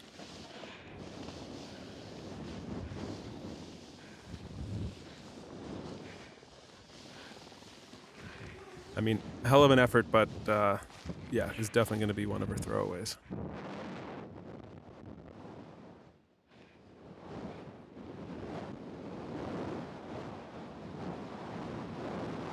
Little chink in the armor of the young gun, who was looking pretty invincible in semis. We like the drama. Now, the big question will be if that second number for Robin is higher than Zoe's first run. Of course, first person to cheer for her competitor, Robin Vinjen. Love the vibes. A little recap of both of them. Robin came in fired up, pounding on the leg, saying, "Let's go," and she just attacked. This was so rad watching Robin step to this massive drop right here. Even though she got bobbled right after she landed, still, as we've been saying, risk leads to reward. And in the judging criteria, it was a washout. It wasn't a full fall. And of course, Zoe coming in, going down on the backflip. Just did but not quite have the pop. Yeah. But choosing to throw the backflip. Exactly. Right here, that little cross-court transfer was dope. And then right back into that slough runnel, which I think that's where a little bit more experience might inform one not to air into that hard snow. All right. Judges, say you what? Ooh, this is where it gets interesting. Robin Vinjen now. That second run, the highest score so far. And it all is going to come down to run 3. And the helicopter will scoop them back up to the top for these final runs. And Travis and Mary, I mean, it never gets old to take this way up to the top. No, it is. There's something magic about being bumped up to the top of a mountain in 30 seconds. And, whether it's foot power, chairlift, snowmobile, you name it, they all have their magic little components. But getting lifted, it's hard to beat. And with that, we'll check in with T-Bird before we head into this third and final run. Thanks, guys. The atmosphere is incredible here at the top of DFC at Natural Selection. We're about to get the third and final runs underway here, as Robin Vinjen and Mikkel Bang are in the lead. However, Ben Ferguson and Zoi Sadowski-Synnott have one more run to try to win this Bronco sport and take home the title. I can't wait to see what happens. The snow is insane, the course is running fast, and the riders are hyped. Guys, let's get this thing underway. Thank you, T-Bird. The Bronco factor. Giving away cars in Alaska, Travis. Yeah, we're bringing him back to old school, man. It's been a while since vehicles have been given away as prizes. Chris Rasman and Mark McMorris, neither one will be getting a car, but the bragging rights of making podium here in Alaska are huge. And what I've loved about this, Mary, is that both these riders have ridden as if this was the final. Totally. I think that's a testament to what's on the line right now, more than vehicles even, which is very exciting, is like you said, it's the cachet of getting to stand on the Natural Selection podium. It's the cachet of being one of the best backcountry freestyle riders in the world. All right, comboing it back 3 into front 3. Stomp, not quite as clean as I think you wanted it to be, but... Travis, as you see these parts of the course that weren't shadowed getting shadowed as the sun comes up, how does that affect riding this course? It affects it a lot. I mean, that is literally the name of the game of filming snowboarding. You need light. And the sun rips across the sky. And these, this venue is tilted pretty directly north. It's just got a little bit of east. We're talking morning light, and the sun moves quick. It's already starting to deteriorate a little bit. Ooh, making up for it with that big one. Yeah, Rasman's looked good the last couple turns right into that hit. Yeah, it was, I love that trick. Front three, poking out stalefish, something I cannot do. Maybe appreciate it so much more. It was a good run. It was a solid run. Again, it's got a beautiful stalefish. Definitely blasted off that critical hit. Landed almost as far as Mikkel's back five, not quite. But again, I think there's definitely some room for McMorris to come in.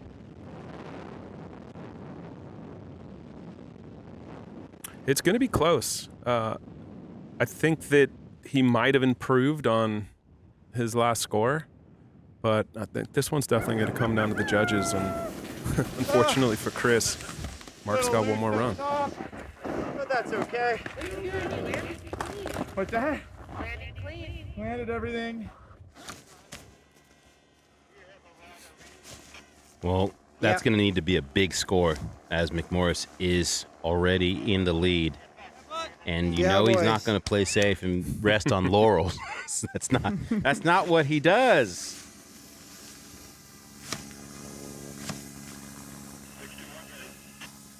Copy that. Rider is ready. Dropping in 3, 2, 1, drop. Mark McMorris on course. Yes, Sparky. He thrives in this position that he's in right now. This is true. There's been so many competitions where Mark has been the last one to drop, and many times when he's not leading. And in this case, of course, with already the lead, it gives him room to play. Yeah, that first slob air, I could feel it. It felt good. Oh, wow. Interesting. Into the butter. Butter to rock garden. Yeah. Slipped out, but I think that he just is that much more motivated. And I don't think we've seen him go over that. That was kind of a new line. And again, as conditions kind of deteriorate a little bit with additional sloughs. And Jesus. Oh, wow. Goodness gracious, Mark McMorris. How? Sending it. This is what he does. And again, it wasn't the cleanest landing, but it wasn't a complete bail. Any other human might have just completely exploded into a few different pieces, and he held that together. Wow. Oh. That is not an easy takeoff. As he knows, he,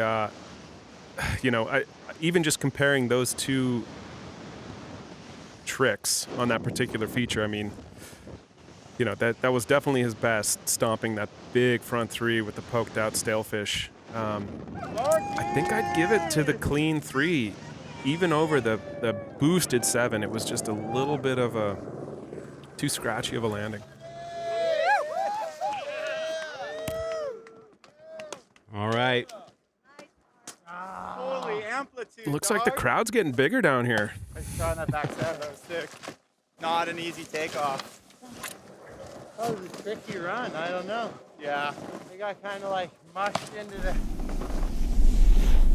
Let's take a look at this recap here to see if there is a chance that this run could have eclipsed Mark's high score so far. Yeah, that combo's epic. That second takeoff is kind of given everyone a little bit of difficulty. But this is the money feature.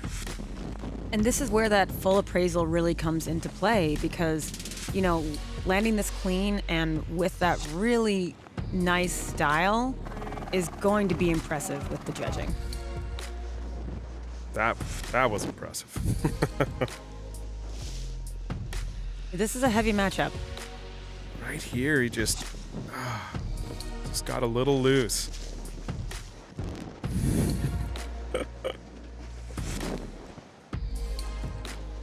Look at him over the rock, and you can see how, a lot of these features, man, you got to land on your board. Your board is your shield. I think it's going to be close. Hit us. Yeah, I agree. Definitely. And an 84 for Rasman, 4 points from Mark McMorris's You got 88. 88 in his second run, which means that Mark McMorris heading to the podium. Wow. That's a well-earned third place, and I think it all goes back to Mark really just throwing it all on black with that big cliff mid-slope. I mean, I think that's what put him over. I love that mutual respect between the two of them. As you see Mikkel and Ben scoping for their final run as Hannah Beeman and her karaoke mic are with Mark. Hey, Mark, that was a great last round. How do you feel about it? Last run was super fun. No, I was a little wobbly.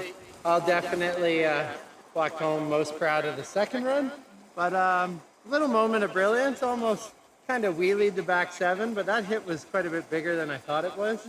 I was finished the back seven, I was like, holy shit, I'm still 10 feet in the air. So exciting times. Thank you, Tordrillo Mountain Life. This is awesome. Good job today. You guys are all shredding. Pretty exciting. I love Hannah Beeman's karaoke mic. If you ever get a privilege to ride with her, you might see her in the lift line with it, singing the song. But how about Sparky being like, I opened up and I was like, oh, I'm still here flying. Yeah, I love Mark because he will go all in. As will Mikkel Bang, who is in the lead, but knows that means nothing against Ben Ferguson. Two distinct styles. We've enjoyed their particulars in their first two runs, and Mikkel, for sure, will be aiming to lay it all out here in this last one. I mean, it's game on right now. Their best scores are only 3 points apart, so this final run, it could go either way. Compressing, but getting the 5 around. And, this is mastery. Mikkel's first 2 runs. I think 2 of the highest scores. This guy's riding switch right now. Boom. Oof. Beautiful switchback one into, God, did I mention how much I love gaps?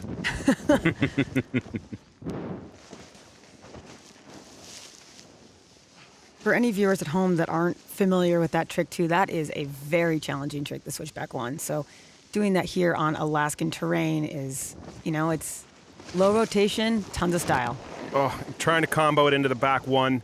That was a heartbreak right there. It's so difficult, the tiny margin of error trying to land a trick like that where your weight has to be forward enough where you're not going to wash out and kind of wheelie like Mikkel did.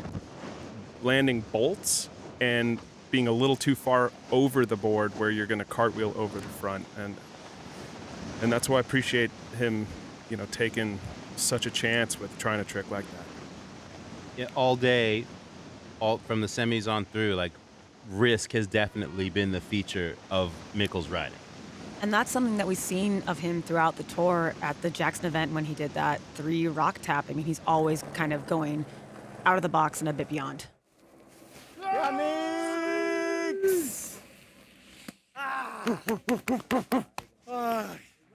5 to switchback 1 combo? Yeah. That was sick. Well, that 3-point lead is slim now, and Ben Ferguson knows it. Zoi. Yeah, I mean, he's looking to seize this opportunity right now, and I imagine he's not going to hold back this run. A rock's now exposed in the bomb hole of the landing of that bottom feature. Yeah, Ben copied that. Thank you. Chris Rasman, again, coming through with the intel from the bottom of the course.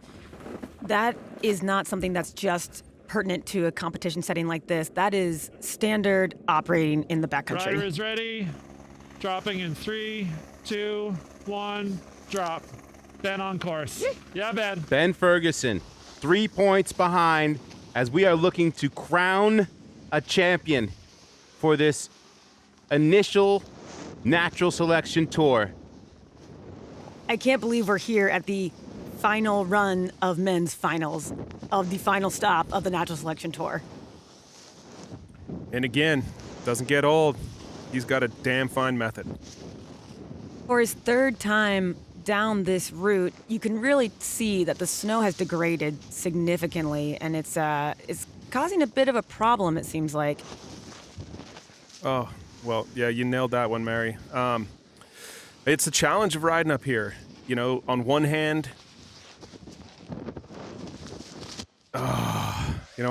you have what becomes more familiar when you ride a line again and again, the same line.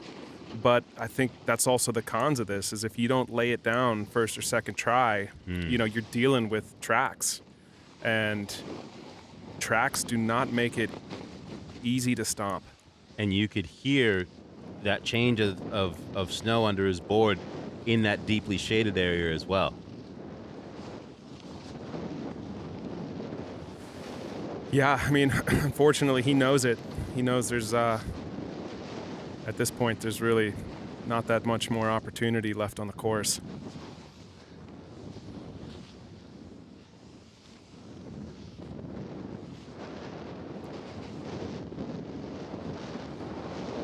Ben will enjoy the remainder of this run, but at the same time know that he had a window with this, just that 3-point lead. As you see Mikkel already being congratulated unofficially by the homies. We'll wait for the score. But it looks like Mikkel is going to be our inaugural natural selection champion. I know a lot of people are asking for their money on bets on this event right now. No doubt. As we take a look back, you saw the focus in Mikkel's eyes as he was not pretending like he had it in the bag, switching things up with the 540 to start things off, Travis. Yeah, I mean, definitely upping the ante with this run, riding switch into that switchback one, and then I think that was his best grease on that gap. And right here, just kind of going for broke. Potential to improve upon a score with that backside 180. I like that he's still hunting a higher score. Definitely dropping at this time of day, after this many riders have ridden down the course, had an effect on Ben's run for sure. You could see him having trouble in the landing that's so trucked out right there. Yeah, and I think he could have even salvaged it with that crash had he comboed that 7 into something spicy a little lower down the course, but was not meant to be. We will get the official word. Remember, Mikkel sitting on that 90 in run 2, and it will stay as Mikkel Bang is our official natural selection champ. I know Mikkel, and he might not look like it, but he is so freaking psyched right now. Mikkel has had a litany of incredible video parts, but this is an honor of a totally different kind. You know, the last podium he stood on, I believe, was 2010, and in that time, he's become one of the world's most respected backcountry riders, and now back on the top. Vibes all around. And even Ben says, "You got me, but I'm stoked for you, buddy." You know, even though there's a first, second, third place, it really does seem like a group effort. And we are not done. We still got another champ to crown. Robin Van Gyn in the lead after Zoi Sadowski-Synnott was in the lead from her first run. and it is a new game. One run is going to take it here. Who will it be? You good, Robin? Yeah, Robin loves to get herself so worked up. You know, competing is kind of new to her, so you can only imagine the nerves, anxiety, excitement, anticipation she's going through right now. One thing she's talked about in the past is that she kind of has to tone herself down a little bit because she hasn't competed a lot and the adrenaline will get to her. And she's like, I'm working on kind of controlling that so that I can just execute what I want to be riding.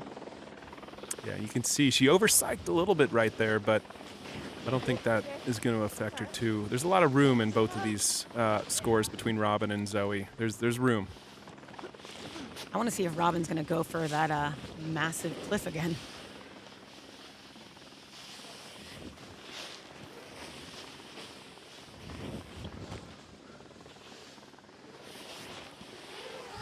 Yeah, she's putting her turns in the right places. You know, Robin is a back-to-back Video Part of the Year winner. She's been a Rider of the Year, and she has continually made a mark in the backcountry for not only women riders, but snowboarders in general. And I think her performance here today only continues to solidify her as a leader in this type of terrain. About to say, there we go. Is she going to take it back to the top one more time? There's still some redemption left. Oh, this is exciting. Relentless. This is why we love RVG. Oh my gosh, and she rides away. That is just a cherry on top of her run. That was burly. Yeah, you could see it. It took everything that she had to stomp that. And we're giving her the stomp, right? I mean, No, that was full stomp. I mean, she washed out in some, in some kind of old, sloughed, poor snow quality below, which it's going to affect her score a little, but the cliff was clean. You can hear her breathing hard. Wow. Solid run from Robin. I just, whenever when you meet Robin, and you hang out with her. Right there. I think what you're going for is Robin loves snowboarding. Yes. She absolutely loves it. And that bleeds through. You see it when you watch her ride. It's awesome. And tough. So tough. Yes.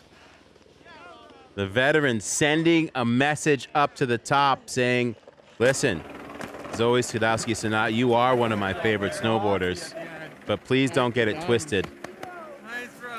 You're going to have to take this from me.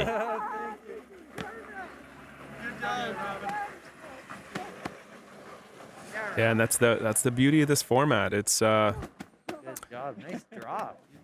you got to get through every round.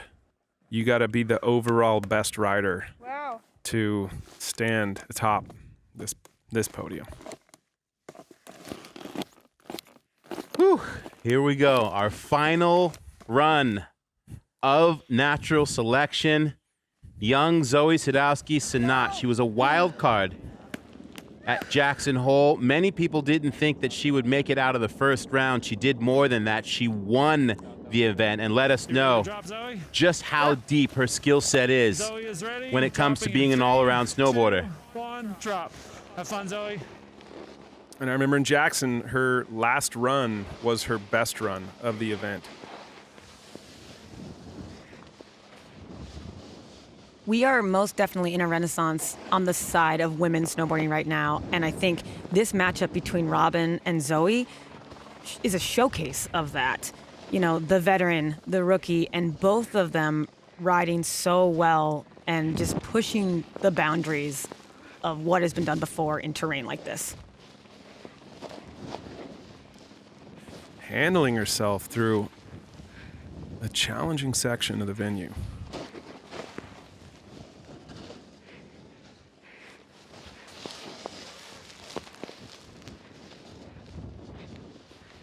and getting pushed around a little bit in those tracks. Oh, and no problem landing the backy. Oh, and that takeoff was not easy. No. She had like a split second to set up. You know, she just has a really nice ollie that she pops off little kickers, little pops. That landing over there, getting almost everybody who heads that direction. Love that speed floater.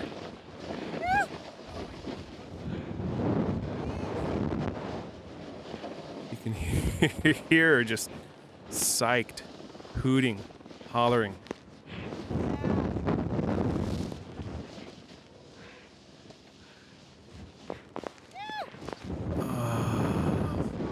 One last tail grab for New Zealand. I think Zoi totally showed up in Alaska. You know, I think she gave us a glimpse at the years to come for her, but also for the female snowboarders around who are rising up in this generation. And you could see it in Robin's eyes. She was sweating it. That was the look of, yeah. Did she just take it? I mean, she did have a crash. Oh, well, thankfully we get a little recap, a little perspective coming up. Yeah, Zoe. Nice riding. Woohoo. You are so sick. How'd you guys? Good. That's just it. Will it be enough? I have no idea. I like that you have no idea, because I too have no idea. I will third that. I have no idea also. 3 no ideas. Getty recap. Help us get an idea. Yeah, this is where I'm psyched in the confidence I know I have in our judges. Our judges are top notch. Now, Robin came in a little hot, slipped up a bit on the half cab. Yeah, unfortunately, the butt check here, but then rolling down to this and laces out Dan, stomps this cliff. And remember, this isn't about these 2 runs, it's about the best run between the 6 from these women. And Zoe really, you know, navigating a fairly tracked out line, but not having a problem just stomping that backflip. Love that little shifty. Fortunate. One crash. The only chink in her otherwise beautiful run. Oh my God. I don't know. That was crazy. Holy We're about to find out here. What great riding from both women. And the ultimate rematch, we've come full circle from Jackson to here. Oh, and it's not enough. Robin Van Gyn is going to lose her mind right now. I think she might be in shock. Yes, the loudest woman in the room suddenly doesn't know what to say, as that was Zoi Sadowski-Synnott's best run, but nowhere near Robin's. And like you said from the very top, Mary, I mean, Zoe taking her out in Jackson. Wow, this is so cool. Honestly, I love how excited both of them are. This is amazing. Zoe might be 20, but Robin looks like she's 15 right now. Facts.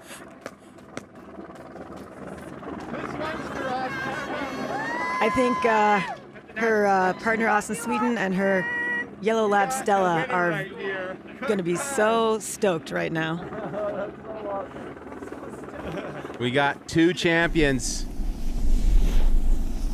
as we take a look at the winning run once again for Robin Van Gyn.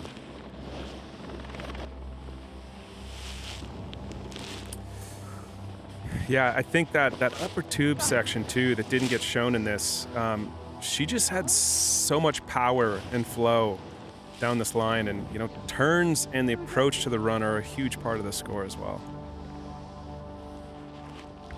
And stepping to this behemoth is such a massive decision that I think even the bobble right after the landing wasn't enough to affect her score negatively. Yeah, you said it during that run, Travis. You said, I think the judges will accept that she landed that and got caught up in bad snow afterwards because that was her highest score. And I just love that Zoi was ahead and that did not faze Robin one bit in that second run. With this win, Robin has proven definitively through her video parts through today that she is a force to be reckoned with in the backcountry and will continue to be so. Dropping in 3, 2, And Mikkel 1, Bang. drop. I mean, the theme with him was risk and style for miles, and he was consistent all day. I'll definitely say that Mikkel was doing the least amount of turns down this face. Honestly, it's just really exciting to see Mikkel's riding taken outside of video parts and put into this context and to see him excel. Just, he has so much style. It's a pleasure to watch. Yeah, full send. Full commitment. And one tired back leg. Mark McMorris with third, Ben Ferguson in second, and Mikkel Bang taking the whole thing home. And right about now, I think we should give away some hardware, some awards, some vehicles for this historical natural selection season. And I'll throw it over to T-Bird Tom Monterosso. Thanks, guys. First and foremost, I would like to thank all of the riders, all the natural selection staff for putting on an incredible show. Well done. Secondly, I want to introduce Carter Westfall, the CEO of the Natural Selection Tour, who is going to hand out the trophy to our men's champion. Hey, thanks, T-Bird. On behalf of the Natural Selection Tour, really exciting 2021 Hemp Fusion Natural Selection here at Tordrillo Mountain Lodge. And as winner, receive the keys to your new Bronco Sport. We'll need to get it to Norway. Mikkel Bang.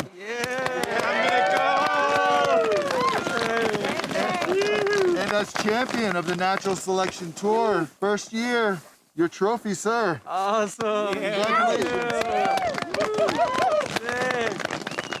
Mikkel, describe the course a little bit. How was the course running today? What were the snow conditions like? How was the weather? The course today the snow was definitely not as deep as I thought it was going to be, but it was kind of perfect. It was stable. The slough wasn't moving too fast. It kind of made it easier to go up and hit things, and yeah, it was just perfect. We made it happen, and yeah, and now this. So And going incredible. into this season of the inaugural first time ever we're putting on the Natural Selection Tour, did you ever imagine you'd be in Alaska holding this trophy? Honestly, I did not imagine that I would get this far, and yeah, it's such a blessing. I'm speechless. I can't believe it. I'm so grateful and glad to be here in the first place, and this is just icing on the cake.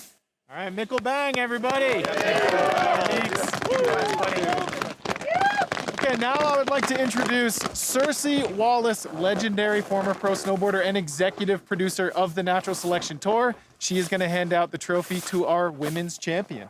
Cersei? And I just also want to say that this is on behalf of Travis Rice, the creator of Natural Selection, and Robin. Yeah! Congratulations. Yeah, Robin!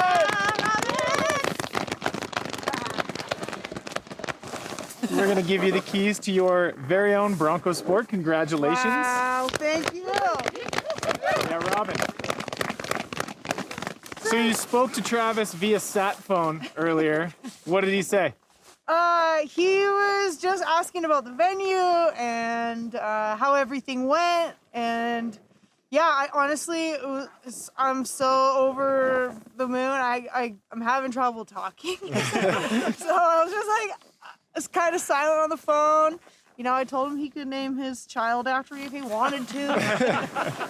But yeah, I'm so honored. This is insane. The field of riders, I'm just It's incredible to even land here. I feel like I'm in a crazy dream right now. Well, you've had a wild run, right? Jackson, unfortunately, got eliminated, got that second chance in Baldface Valhalla. You took the one there, and then you went back-to-back here in Alaska. That's an incredible run. Yeah, it has been a roller coaster to say the least. And I know that's not how the tour is normally going to happen, but I just can't believe that I'm here and riding against Zoi, my favorite snowboarder on the planet right here, just pushing me harder than I ever have been pushed, ever. I've never really competed, and this was brand new learning experience, and I'm so stoked. This is the very beginning of the progression of women's backcountry freestyle, and I'm so excited to see where it goes. Congratulations, Robin. Robin, well, that's a wrap from the Tordrillo Mountains up here in Alaska at the 2021 Natural Selection. Back to you guys in the studio. Thank you, Tom. And as was alluded to by the riders receiving their trophies, Travis, you are with us here in studio because you just had your first child. Yeah, man, it's so incredible. Love of my life, Brooke and I just brought a beautiful baby boy into this world. Couldn't be happier. Making snowboarding history with natural selection and your first child. Congratulations, sir. And of course, sustainability has always been a key to natural selection. Let's learn more about this cause.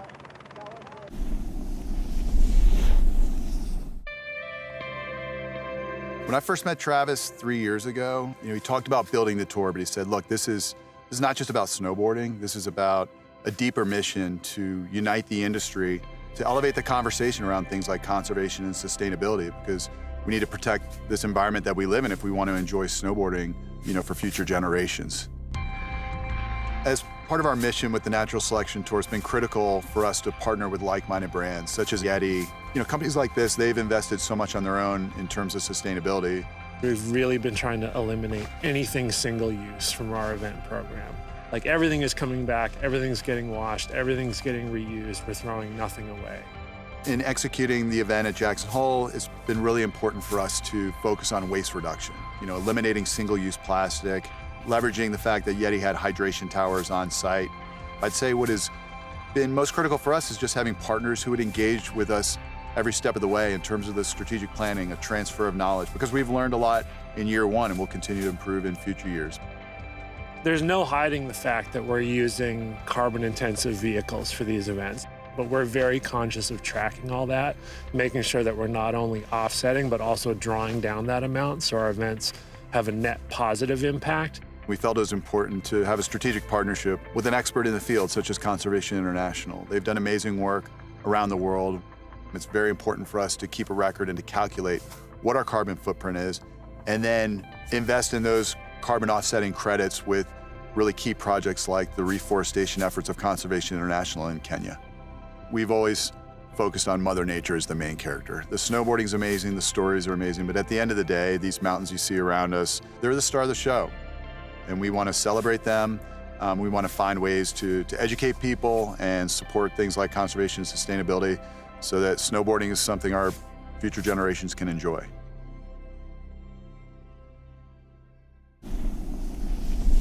And Travis, one of the things that I love about this natural selection tour is that the environment really is just as much of a focus as the snowboarding itself, and that what we just saw is not a one-off.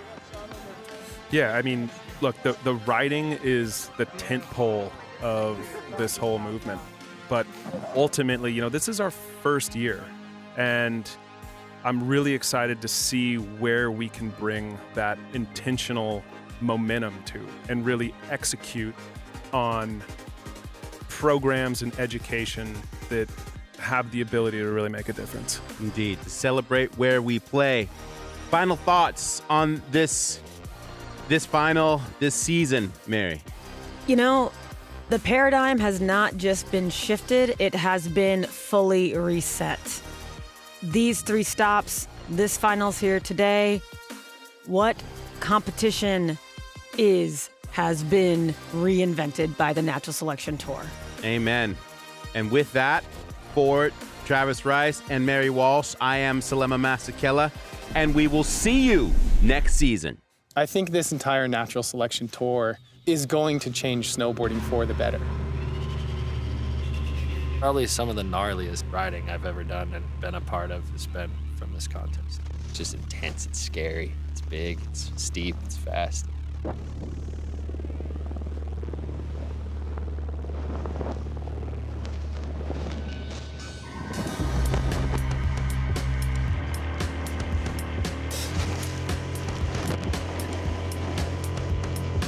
Something looks like it's a 10 or 20 foot air from the sky. You get on slope, all of a sudden that gap is 60 feet. Wow, this is massive. Lots of excitement and adrenaline. There's no built features, there's no course, and you have to pick your spots.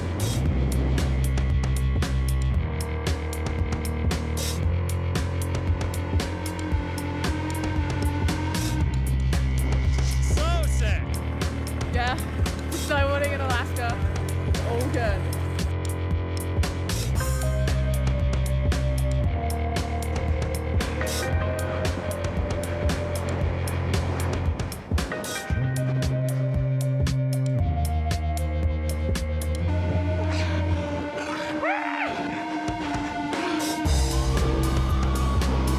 You get to the bottom of the run here in Alaska, that's like pretty badass. Like it's another level to lace a clean Alaska line, I feel like.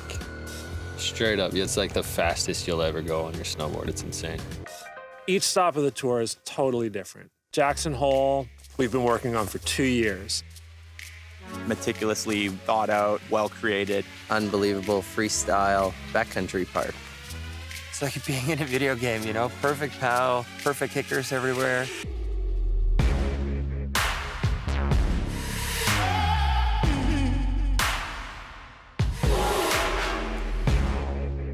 Zoi Sadowski-Synnott, the inaugural women's champion of natural selection.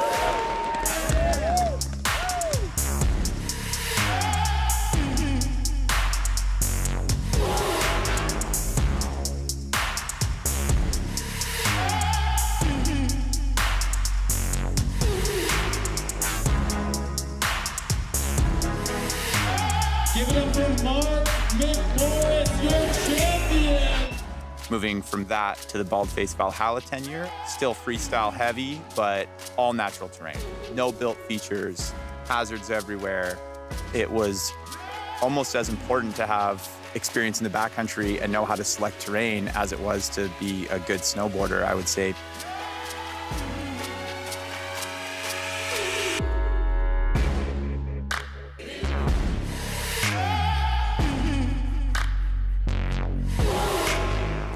We hadn't really seen each other or been together since COVID hit last year. And so just to kind of bring everybody back and snowboard together again, it felt so good. Alaska is the Bald-Faced Valhalla event on steroids. The best place to ride lines on the planet. Leading up to Alaska, which is one of the best places to ride in the world, you know? And then doing the same thing here. It's just unreal. I think Mikkel, of all the riders here, probably has the most AK time under his belt. I think that experience counts for a lot up here.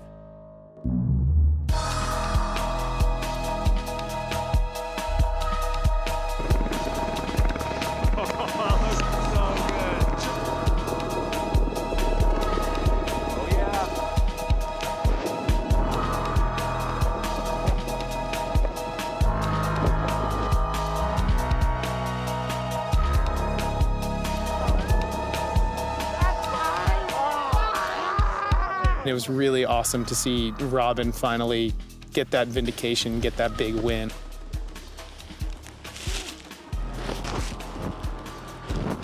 Every event was so different that at different events you kind of had to like shift and evolve as it went and just, you know, kind of trying to flow like water.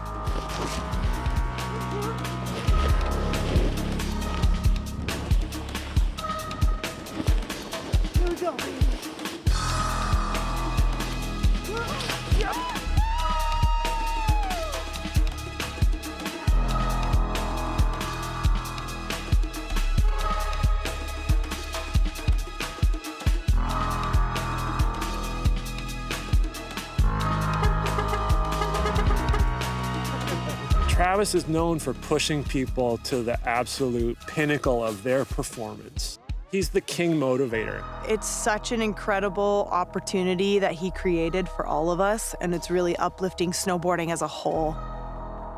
You know, being the visionary behind this thing is responsible for that. Even though what Travis and the crew pulled off was monumental, this is just the start.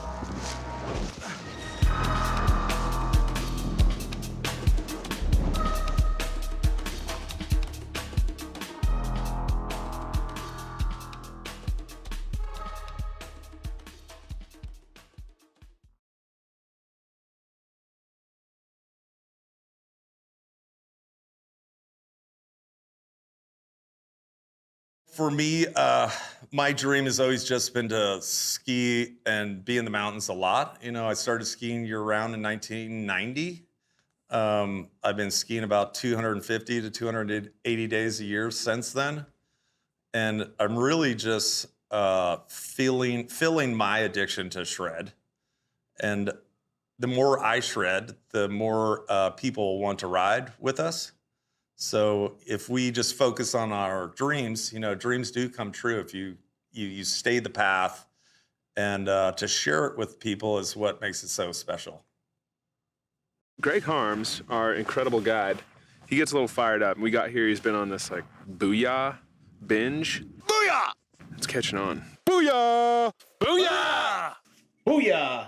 Booyah! I think he's been out here for like 13 weeks straight. I'm addicted to blower.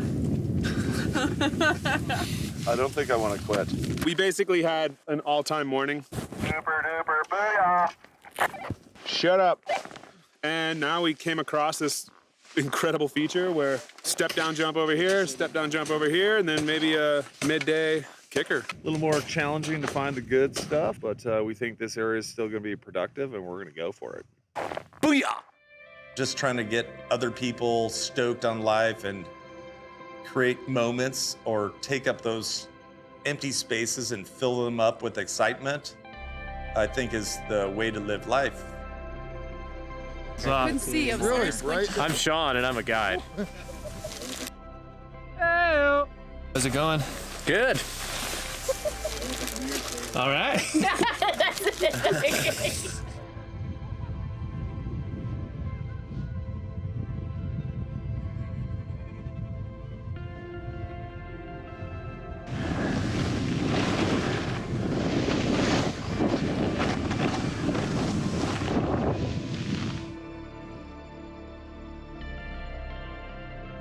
Other thing I could say is, you know, I feel super lucky to have started a company with some of my best mountain friends who are world-class ski guides and full crackheads for their sport.